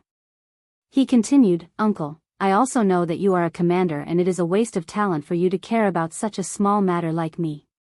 And I also know that uncle has great military achievements and must hate to get involved in such a dirty matter like me. Uncle, actually I also don't want to trouble you, but who asked you to be the only one in such a big family who can suppress this matter? Who asked everyone in Haicheng to give you face? If I look for Zhuahao, not to mention his military rank, his prestige is not even on the same level as yours. If I look for Uncle Zhua, his mouth definitely won't be as virtuous as big uncle's. Once he finds out, he will definitely complain to Grandpa. I really don't trust him. Uncle, if you don't help me, I will definitely be dead. My boyfriend is making a fuss about suicide. Big uncle, biological uncle, please be merciful and save his life. Jiang Liqing felt very guilty when he heard this. What did he mean by saying that he found Fei Yan dirty? This child felt that way? Although the whole family couldn't completely accept that he was gay, they would never use the word dirty to describe him. How could he think of him like that? In his heart, he felt that this child was very fragile. Fian, don't worry about this matter. Uncle won't tell Grandpa. Don't think too much. I will go and greet him right away. Don't think too much. Uncle has never looked down on you. Jiang Zhao and Qin Fian could be considered to have worked together to scheme against Jiang Liqing. After hanging up, they high-fived to celebrate. Jiang Liqing had only hung up on Fei Yan for 2 minutes when he personally used the military base's landline to make a call. After the call went through, Jiang Liqing straightened his back. His voice and posture were also high and mighty. After exchanging a few pleasantries, he started the main topic. Old Zhou, I didn't offend you, right? Old Zhou was puzzled and nervous. What are you saying, Chief? If you ask me, we can be considered acquaintances. You are in charge of cultural news and publicity. You clearly know that there are some things that are disadvantageous to our family. Can't you suppress them on account of our old acquaintance? Isn't the advertising fees in the newspapers better than a glass of wine from an old friend? Chief, what you are saying is really. Old Zhou was already sweating a little. He hurriedly waved to his assistant, Little Li, who had just entered the office. He took a pen and wrote on a piece of paper. What news about the Jiang and Qin families? Really what? Can't you be more open-minded about young people's matters? Can't you give us a way out? Why do you have to be so ruthless? Jiang Liqing said slowly. His tone sounded like he was begging, but in reality, it was a blatant threat. West of the city. Little Li saw that old Zhou's expression was not right and hurriedly went out to take a copy of the provincial newspaper into the office. Old Zhou looked at the headline and gimmick of the newspaper. The sweat on his head became secondary. The sweat on his body had already soaked Wei Qiu's thin sweater. When Jiang Liqing heard that old Zhou did not say anything, his voice became colder. Old Zhou, I have already made things very clear today. I won't go into detail. Just send out a notice similar to a document. It's best that all the big and small newspapers don't get involved in our family's matters. Although I will retire in a few years, even if I retire now, in High City, or even in the Central. Jiang Liqing's words stopped here. The copy in old Zhou's hand had already been squeezed into a ball. He hurriedly said, Chief, I didn't ask about this matter. I have neglected my duty. But from now on, this kind of thing will not happen again. Don't worry, all the big and small newspapers in High City will not have any news tomorrow. Then I'm hanging up. Old Zhou, I'll treat you to a drink in a few days. I'll treat. How can Chief treat me? Jiang Liqing smiled. How can that be? Are you looking down on me? Old Zhou's anger was rising and falling. He was about to have a heart attack. Chief, you're exaggerating. After a round of formalities, old Zhou heard that Jiang Liqing had hung up. He immediately threw the phone in his hand and smashed the copy on the ground. Go. Connect me to the chief editors of these newspapers. When the call was connected, he started scolding. Do you guys dare to publish any kind of news? How much did you guys receive? Are you planning to quit the media industry? Let me tell you, even if you jump ship, no one will want you. If you start your own company, you won't be able to survive in High City. Do you dare to offend anyone? Do you dare to offend people from the military? Do you dare to offend people from the Red Door? Do you know what the princelings are? Do you know what the princelings are? Is your brain filled with tofu dregs? Has your brain been shaken clean by a donkey? Money? Losses? Destroy all the losses. Old Zhou's voice was deafening, and no one dared to go in to persuade him. Jiang Zhao walked to the bathroom mirror and looked at himself. Qin Fian leaned against the door frame and laughed. Are you going out for a date? No. I am going to the office. Jiang Zhao frowned as he looked at the bruise on the corner of his mouth. He really didn't want to go out with this disfigured face. Although it wasn't a big bruise, anyone with a discerning eye could tell that he was injured. When Qin Fian heard what Jiang Zhao said, he knew that Jiang Zhao was going to his own company. Working for a deputy mayor in the middle of the night was really tiring.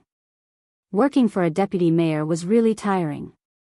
Oh, so late at night. Are you going to launder money again? Yes. I am washing pens. Brother, can you share some with me? Qin Fian walked into the bathroom and sat on the sink. Change route number 2. Reselect the route. Jiang Zhao flipped through Qin Fian's products on the sink and found a facial cleanser. He opened the lid and squeezed a bottle of facial cleanser into his palm. He turned on the water and started to make bubbles. Brother, are you serious? Qin Fian suddenly wanted to laugh out loud. Jiang Zhao only wanted to wash his face. He wanted to feel refreshed. After washing his face, he took a few pieces of clean tissue to wipe the water off his face. He took out a bottle of water, opened the lid, and poured some water into his palm. He rubbed the water with his palms and patted the water on his face. He looked at Qin Fian in the mirror and said. The previous route was rejected. The Geological Research Institute had sent a report over. There is a lot of underground water there, and the ground is too soft. It is impossible to build a subway there. If there is a cave-in or a collapse, there will be a big accident. We will have a meeting next Monday. However, there is no need to vote on this matter. No one dares to agree and sign the papers. Who is willing to take such a big responsibility? Don't go and get the land in 326. If there is no subway there, it is worthless. Qin Fian thought for a while and said, but there is a mole in my company. He spread the news to other companies that there will be a subway passing through 326. Jiang Zhao laughed. Huh, which company? Zhuang Yifeng's company? How do you know? Just let him go and get it. Raise the price and let him buy the land in 326 at a high price. It was Yichen's idea, right? Jiang Zhao looked at himself in the mirror and reached out to press the bruise at the corner of his mouth. He pressed it and wanted to rub it away. He said lightly, my idea was tea. Qin Fian sighed and came down from the stage. He stood beside Jiang Zhao and said with a melancholy expression, brother, your relationship with Yichen is better than with me, but we are biological brothers. Jiang Zhao turned his face and sighed softly as well. He thought about how to tell his brother this. This question really stumped him. After a while, he reached out and patted Qin Fian on the shoulder. Fian, it is because you and I are biological brothers that there are many things that I would rather ask others to do than ask you to do it. I can make use of others, but I can't make use of you. Yichen and I have been friends for so many years. We can be considered brothers. But between him and me, whether he makes use of me or I make use of him, we both have a clear conscience. But Fian, if you want me to make use of you with a clear conscience, to make use of anyone who is related to me by blood, I can't do it. Welfare, Xinwu 799.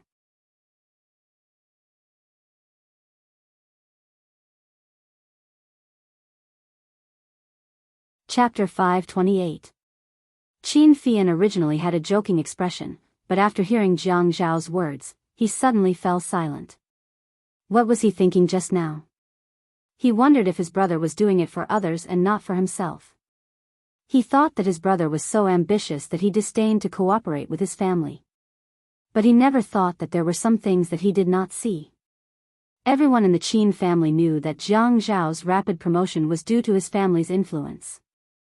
Another important reason was that Jiang Zhao had found a very valuable ally. This ally was Zhuang Yichen. In fact, it was dangerous to be Jiang Zhao's ally. On the other hand, it was also dangerous to be Zhuang Yichen's ally. The two of them restrained each other, advancing and retreating together. Their tacit understanding surpassed the trust between ordinary brothers. This was Qin Fian's understanding in the past. Now that he understood it, it was like being slapped in the face. Qin Fian felt a little ashamed. Brother, don't blame me.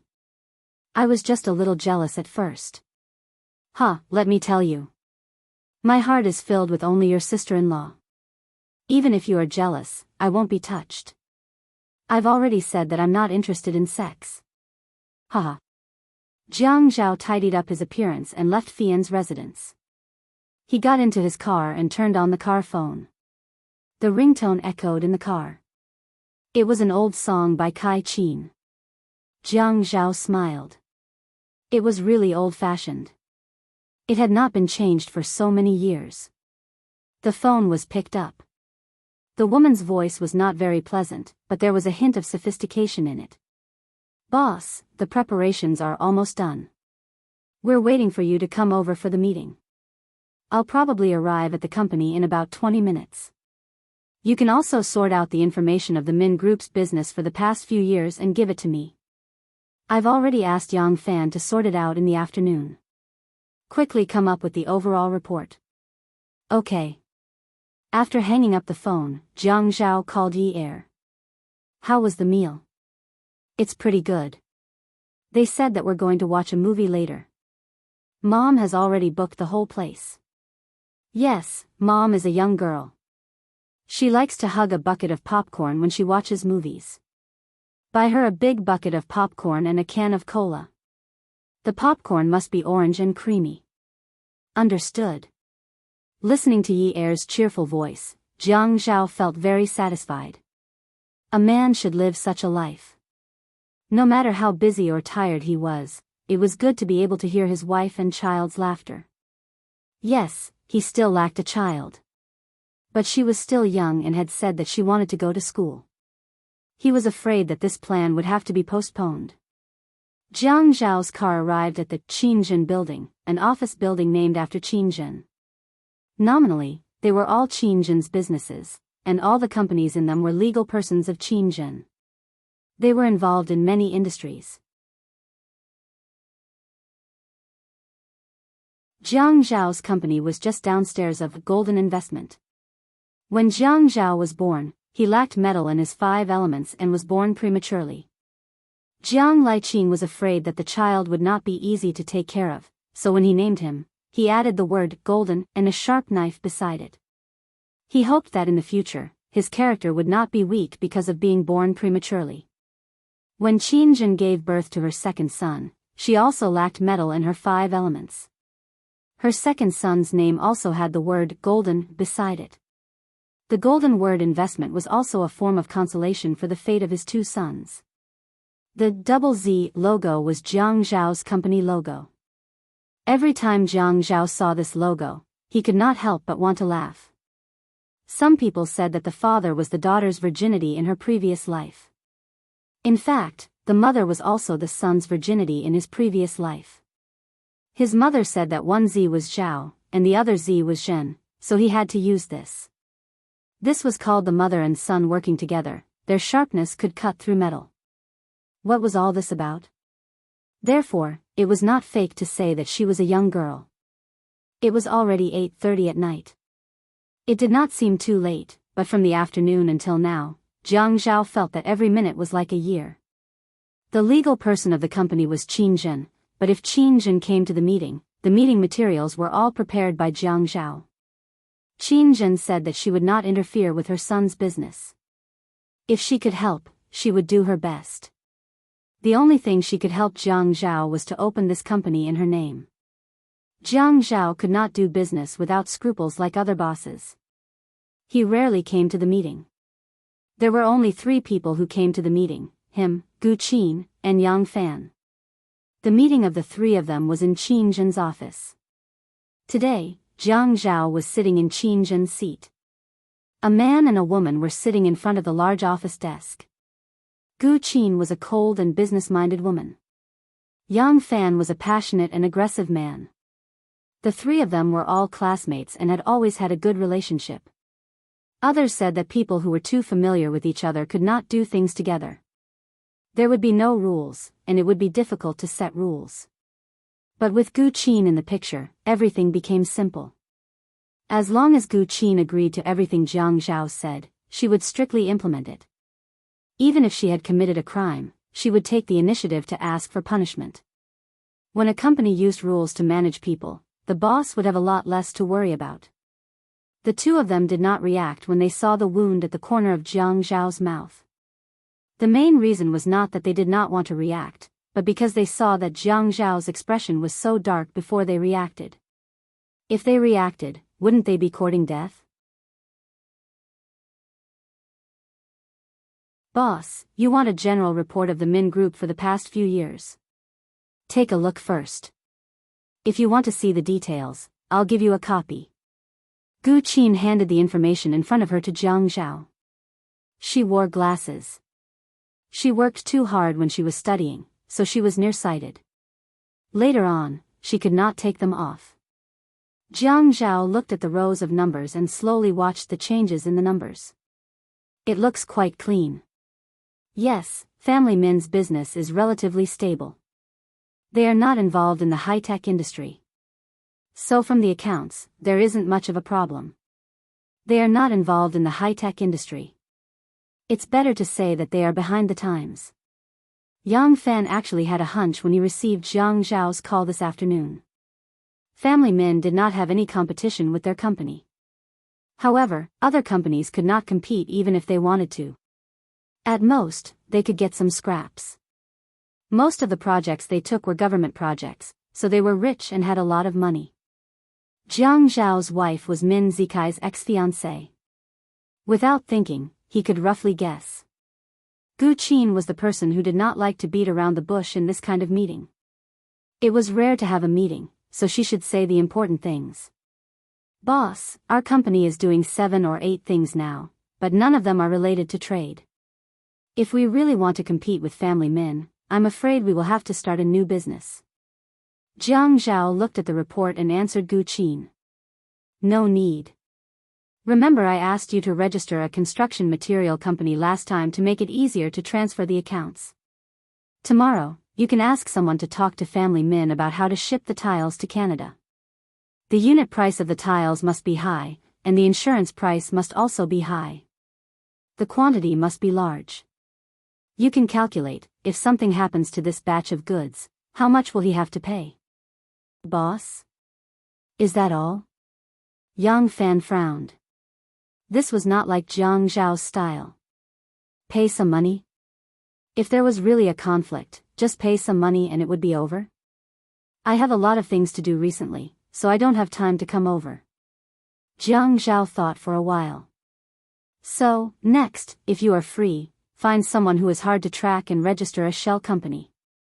Then, talk to Family Min about the goods. You should know how to make it look real. Family Min wants to earn money even if they lose money. Hang Min Zikai and let him smuggle. Smuggle? Smuggle? Yang Fan and Gu Qin asked at the same time. Boss, you are the deputy mayor, and you want to frame Min Zikai after extorting money? What did Min Zikai do? Did he really get into trouble because he snatched Feng Yu's wife? Yes. Jiang Zhao replied calmly. Smuggle. Jiang Zhao repeated and did not forget to add another sentence. It's just like how you all smuggled goods in the past. But you must increase his share of goods. Don't let him get caught so easily like you all. Yang Fan and Gu Qin looked at each other, and the corners of their mouths twitched. They then looked at Jiang Zhao and cursed in their hearts. Boss, are you going to hold on to our weakness and never let go? Also, we were not caught so easily in the past. If not, why would we sell ourselves to you as slaves? Also, we are willing to do so. Looking at their expressions, Jiang Zhao's lips curled into a smile, as if his scheme had succeeded. Smuggle? He felt that it was a light punishment. For the time being, he would think of this. Perhaps when he woke up, he would discover that there was a better way. In that case, he would still have to try. Those who dared to threaten him, and more importantly, those who dared to covet his wife, deserved a punishment that he would never forget. Jiang Zhao, Yang Fan, and Gu Qin had a meeting until 1:00 in the morning. Jiang Zhao was quite satisfied with the data of the quarterly report. Seeing Jiang Zhao nod, Yang Fan said, Boss, should we relax the quarterly bonus and holidays? Jiang Zhao's lips curled into a smile. Even his sparkling eyes were overflowing with a meaningful smile. Of course. An inch of time is worth an inch of gold. An inch of gold can't buy an inch of time, right? Yang Fan's shoulders drooped in defeat. Wasn't this implying that they should have stayed in prison for the rest of their lives, but now they were enjoying freedom outside, which was more valuable than anything else? Gu Qin glanced at Yang Fan and said disdainfully, useless. Jiang Zhao drove away from Qingjin building. He had already told Yi Er that he would go home to sleep that night. Now that he thought about it, at this time, he was so tired that he could only go home and sleep. He was not in the mood to do those naked things that he had originally planned. On the way home, Jiang Zhao tried to be as gentle as possible. If it was just him and Yi Er, it would be better. Now that they were living together as a family, he was afraid that he would disturb the elderly's rest. When he entered the house, he specially installed a floor lamp that only shone around the shoe cabinet. It was not too bright, but it was not so bright that he could not see the shoes. Hearing some noise in the living room, he guessed that someone had probably forgotten to turn off the TV. He changed his shoes and prepared to go upstairs to take a shower. When he walked through the living room, he saw that the midnight Korean drama was still playing on the TV. The volume was very low, and the person watching the TV had fallen asleep with her back facing the TV. She was covered with a thin blanket, and some of her long curly hair fell over the sofa. At this time, he could not tell that she had dyed her hair. He walked over, squatted down, and scooped up a handful of the woman's hair. He rubbed it in his hands and sniffed it. It was very fragrant. She had added some essential oils to the shower gel at home. It was not too strong, but the fragrance was very long-lasting. It was the kind that went straight into the pores. Yi Er felt a little uncomfortable with her hair being pulled. She reached out and hit Jiang Zhao's hand. Annoying. Jiang Zhao smiled. Be good. Go upstairs and sleep. Stop fooling around. Yi Er slapped her again. Awesome novel, Songshu 566.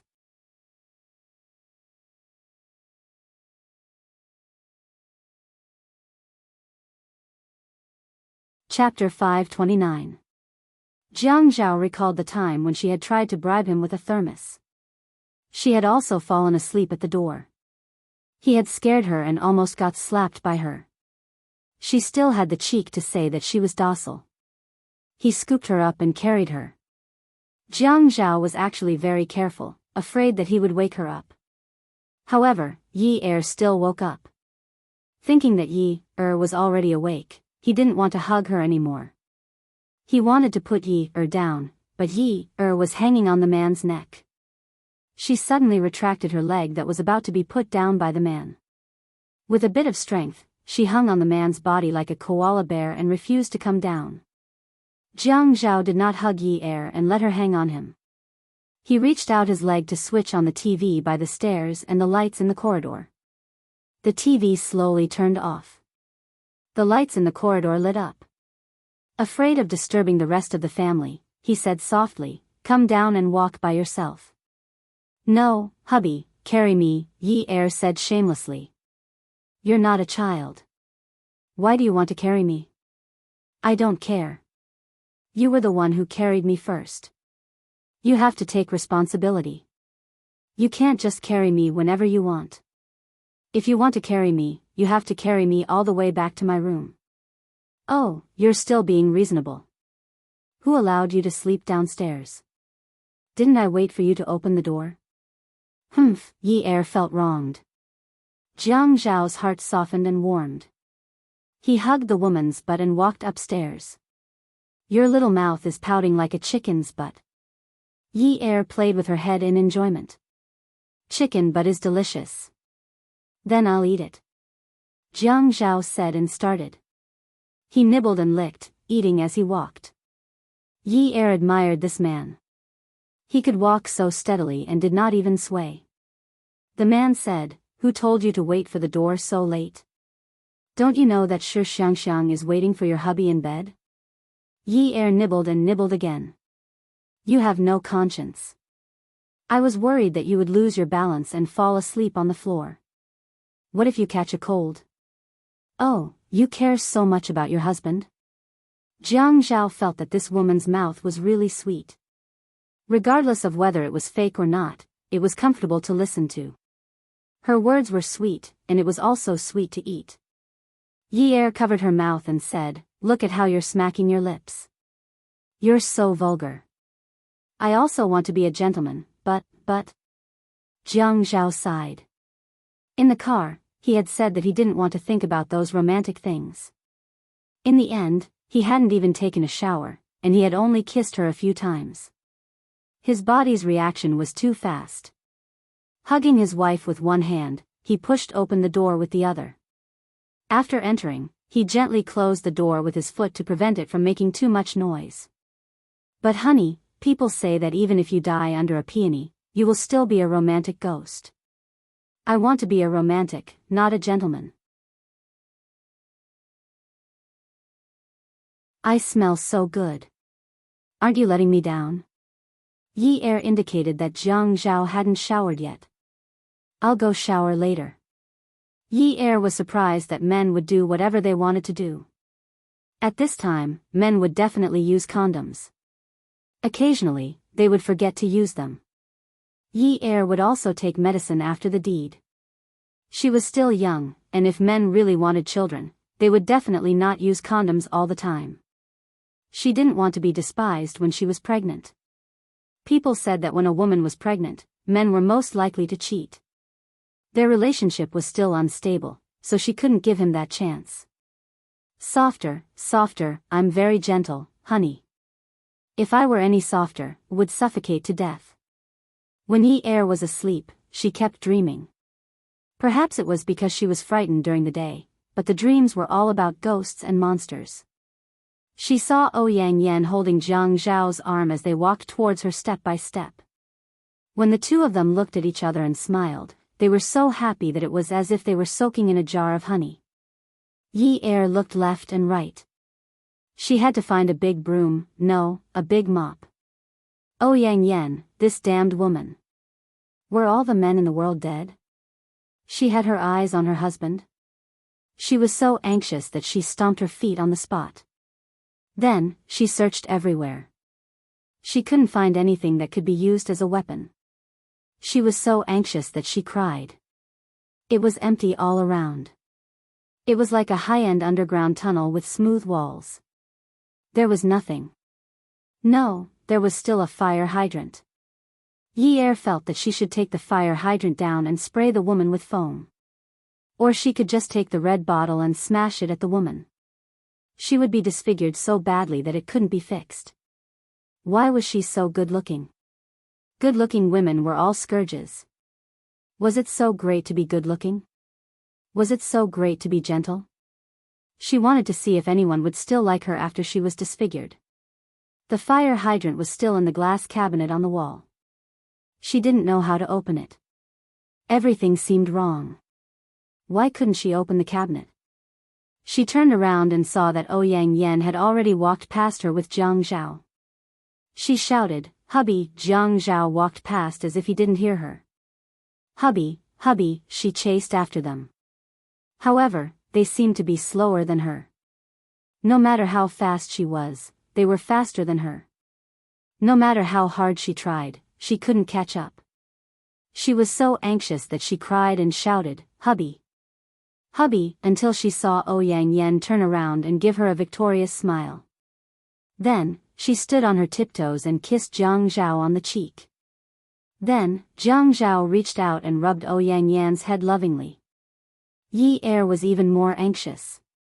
He clearly only liked to rub her head as if she was a pet. How could he let Ouyang Yen kiss him in front of her and even be so intimate with Ouyang Yen? The blanket on Jiang Zhao's body was kicked off the bed by Yi Er. Although it was a room with a constant temperature, a thin blanket was a must during the season.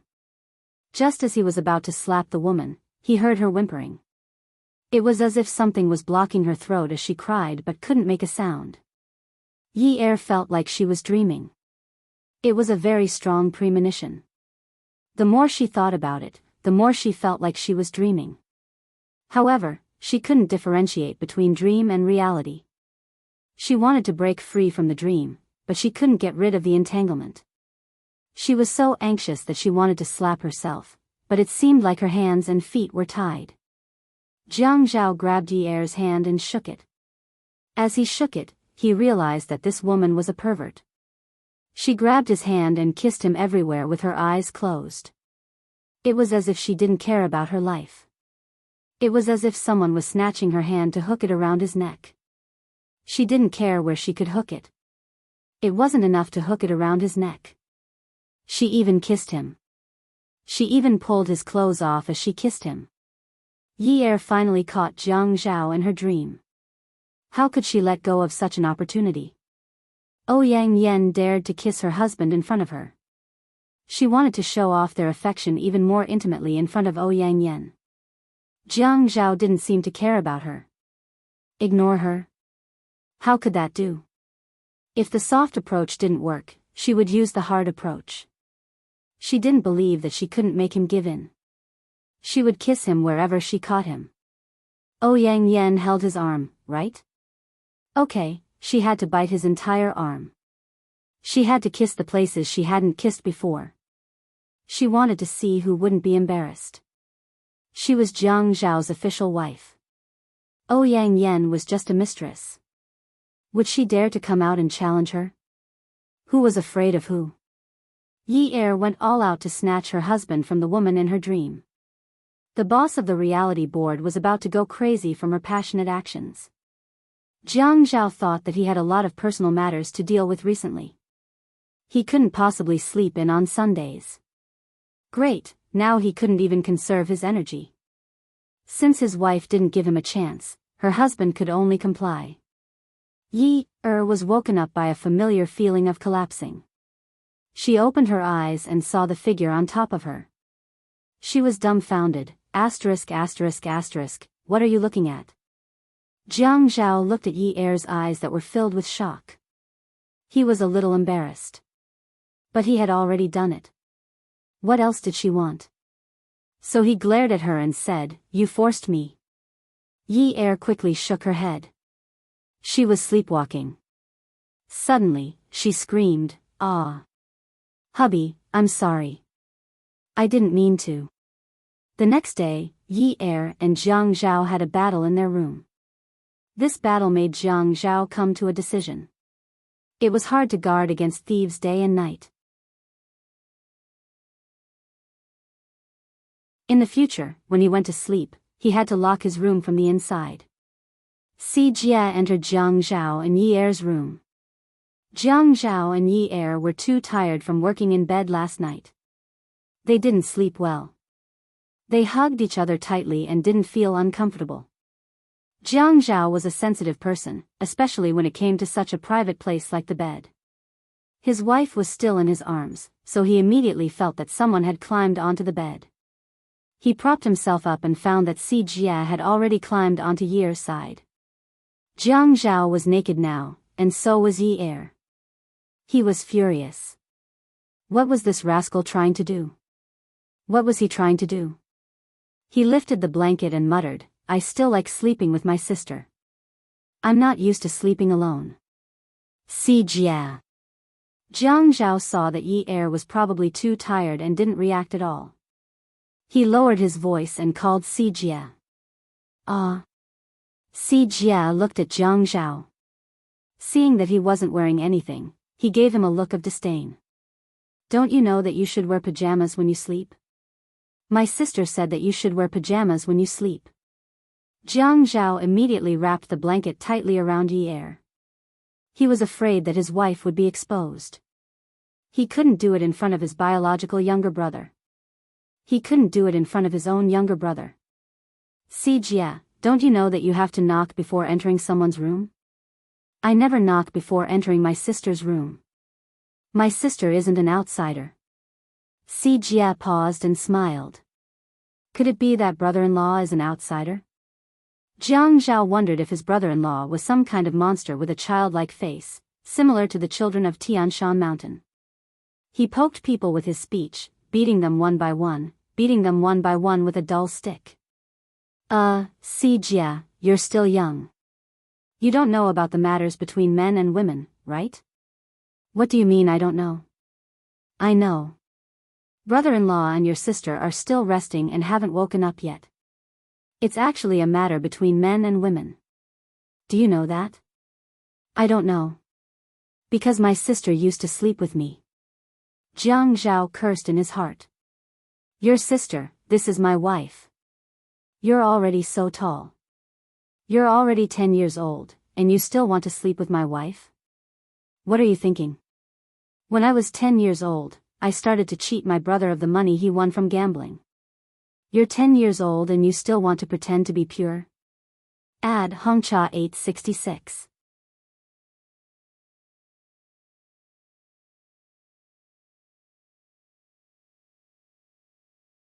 Chapter 530. However, Jiang Zhao felt that he couldn't say that. After all, he was his wife's brother, and he was so arrogant that he couldn't provoke him. "Si Jia, it's like when you get married in the future, you can't let other men in your bed. Tell me, when you get married in the future, can you let other men in your bed?" Si Jia naturally knew that he couldn't say yes. He was actually provoked by this old man. Before he could think of how to retort, Jiang Zhao said again, "Are you not a man? I thought you were a man. So you're still a boy?" After saying that, he revealed a look of disbelief, contempt, and some sympathy. Si Jia had a strong self-esteem. At this time, who said that he wasn't a man? He couldn't stand it. "I have something to do. I'm going to find Dad." Jiang Zhao watched Si Jia leave the room and heard the sound of footsteps going downstairs. He quickly grabbed the bathrobe thrown on the stool at the end of the bed, put it on, and got out of bed. He rushed to the door, closed it, and locked it. Si Jia had just arrived downstairs when he was caught by Yun Hongwei. "Si Jia, what are you doing upstairs?" "Oh, I want to wake sister, brother-in-law, up." Si Jia was a little hesitant. Yun Hongwei knew that Si Jia relied on Yi Er for nearly 2 years. From yesterday's private conversation, he could tell that Si Jia always had some opinions about this brother-in-law, and these opinions were not that this brother-in-law was not good to his sister, but that this brother-in-law always used all kinds of excuses to occupy his and his sister's time and space. However, Yi Er must have his own private life. When he found Si Jia upstairs just now, he originally wanted to drag him down, but who knew that he would come down himself? Si Jia, brother-in-law usually works very hard, and he has to entertain clients until very late at night. So, it's rare for him to have a day off, so don't disturb him and let him sleep a little more. Let's go out for breakfast and bring some back for them later. I'm not going. Dad, go and wake sister up. Let her go with us. Brother-in-law works late, but sister doesn't. Sister can wake up early and go with us. Si Jia said as he wanted to run upstairs. Yun Hongwei grabbed Si Jia and dragged him to the door. No, you have to go out with me for breakfast right now. Jiang Zhao's early morning dreams were all messed up by Si Jia. Even though nothing unpleasant happened, he still felt as if there was a shadow cast over him. Just as he was about to go back to sleep, he felt the door open again. Someone had climbed onto his and Yi Er's bed again. After falling asleep for a while, he had an erotic dream. In the dream, he was having sex with Yi Er. In the end, someone pushed the door open and his wife was naked on the bed. Jiang Zhao really didn't want to think about it anymore, so he simply got out of bed. He basically didn't need to care about Min Zikai's matters anymore. He didn't need to care about the unorthodox smuggling. His two classmates were familiar with it, so they knew the ropes. When the time came, he would just use his power and resources to take advantage of the situation. He felt that there wasn't any sense of accomplishment in doing this and that it was too easy. However, if he made it too complicated, he felt that it would be a waste to spend too much effort on a small character like Min Zikai. There were plenty of young masters from wealthy families in Haicheng. There weren't many rare ones. He didn't know where his premonition came from, but he felt that the most dangerous person was still in the hospital he stayed in yesterday.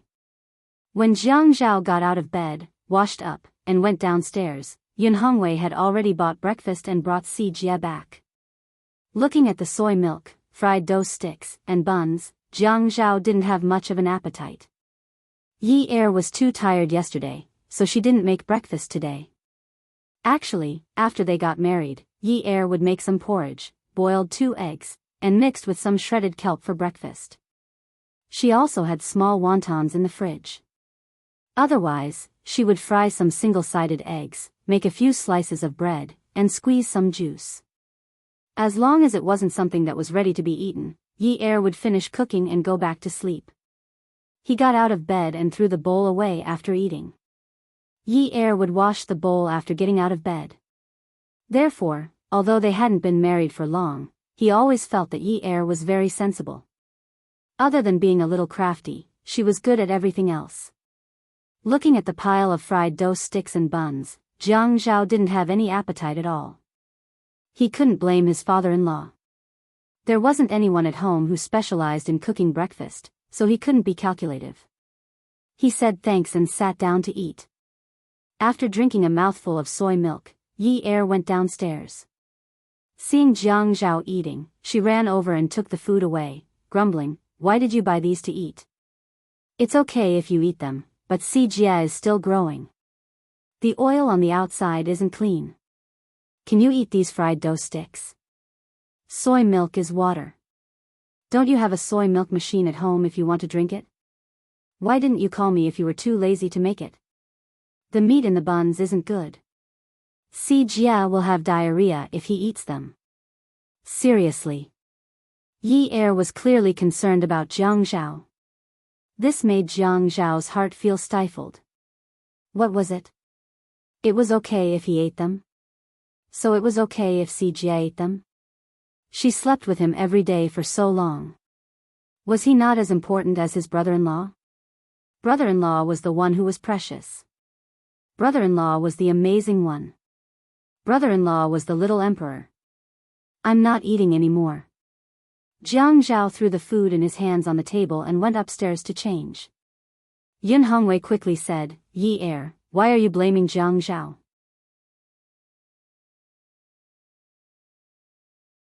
Si Jia and I went to buy them. I couldn't get these things, so I thought it would be better to buy some ready-made ones. Why are you so particular? You even scolded him. It was the wedding night. Oh, Yi Er knew that she had angered the old master. Dad, wait a moment. I'll make some breakfast again. She quickly went to the kitchen as she spoke. Jiang Zhao changed his clothes angrily. From time to time, he would glance at the door. This woman was getting bolder. She had angered him, but she didn't chase after him to ask, persuade him, or apologize. She was still in the right? After waiting for half a day, she still didn't come. She wasn't coming back for lunch. When Jiang Zhao went downstairs, Yi Er had just finished preparing breakfast. She didn't have time to make bread, so she cooked a pot of wontons and fried an egg for everyone. She placed it on the table. Jiang Zhao didn't eat breakfast. He wanted to eat the wontons when he saw them. Yi Er's wontons were always better than the ones outside. The first time he ate them, he felt that his brother-in-law was really lucky. Yi Er would always search for new things online to make so that Si Jia could eat more. Everything was delicious. The shrimp stuffing had also been seasoned. The egg white had been pinched, so it was very smooth and fresh. He walked slowly, waiting for Yi Er to call him to eat together. However, when he was almost at the door, the woman still hadn't called him for breakfast. Was she trying to rebel? Just as he was about to turn around and question her, Yi Er ran over. "What are you doing? I cooked so many wontons. It's a pity that you didn't eat them and threw them away. Let me tell you, I spent a long time peeling the shrimp stuffing after buying them. I won't throw them away. If you dare to leave without eating breakfast, I'll leave them there for you. Even if you come back after midnight, you have to eat them." When Jiang Zhao heard this, he felt that it was exactly what he wanted. However, he also wanted to save face, right? "What did you say? You actually want me to eat leftovers?" Yi Er snorted. "It was yours to begin with. If you dare to leave any leftovers, I dare to let you eat them. I don't want to eat leftovers. Besides, if I leave the wontons for supper, what will they look like? How can I eat them?" Jiang Zhao said very confidently. "So go and eat them now." Yi Er snatched the briefcase from Jiang Zhao's hands and turned to leave. Jiang Zhao took off his half-worn shoes and muttered, "I've never seen a woman like you who can force people to eat breakfast." He changed back into his slippers and returned to the dining room. He thought to himself that his father-in-law probably didn't hear what he said. He only said that when he saw that there was no one in the dining room. Yi Er divided the wontons into bowls and placed eggs on a small plate for each of them. She set the plate and called out, "Dad, Si Jia, breakfast is ready. Come and eat." "Dad, I told you not to go out for breakfast. Sister's cooking is very good." The family sat around the dining table and enjoyed breakfast. Yes. It's very good. It's better than the seafood wontons outside." When Yun Hongwei ate, he only took small bites. It tasted very good, but he felt a little sad. His daughter never knew how to cook breakfast in the past. There were specialized servants in the kitchen at home. "Dad, sister also knows how to cook a lot of delicious food. She cooks better than restaurants. That's why I hate going to boarding school. I can only eat sister's cooking 2 days a week." Si Jia was actually a very smart child. He knew what happened at home. He also knew the changes at home. Even though he sometimes complained about Jiang Zhao snatching his sister away, he could still feel some of Jiang Zhao's special abilities. Although he didn't know much about it, he could more or less feel some of it. At this time, there were some hidden meanings in his words. In any case, Yi Er understood. No one said anything. Yun Hongwei couldn't make any requests to Jiang Zhao.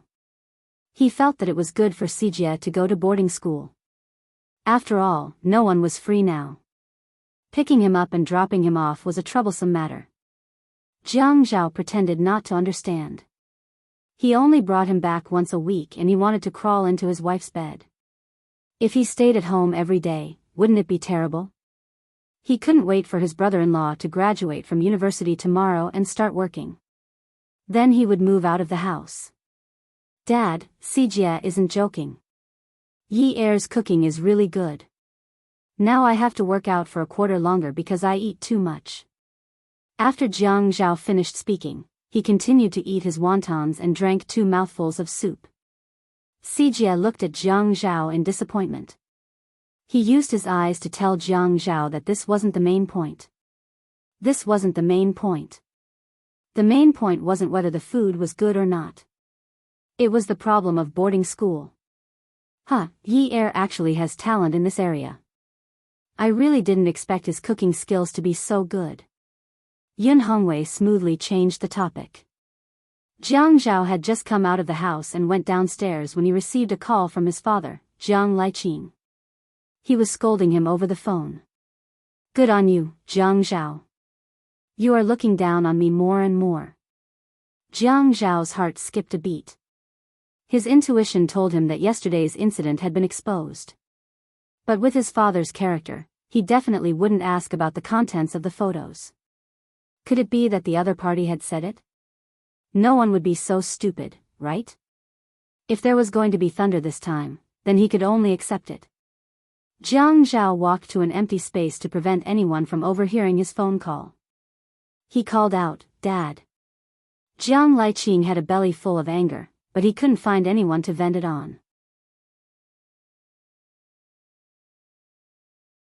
Jiang Zhao, this rascal, was doing this on purpose. How dare you do what you did last night? Bastard. Jiang Zhao took a deep breath and said, Dad, it's my fault. You know it's your fault. How could you do such a thing? Jiang Liqing roared into the phone. Attention, Songshu 566. You're tuning into the Romantic Tales YouTube channel.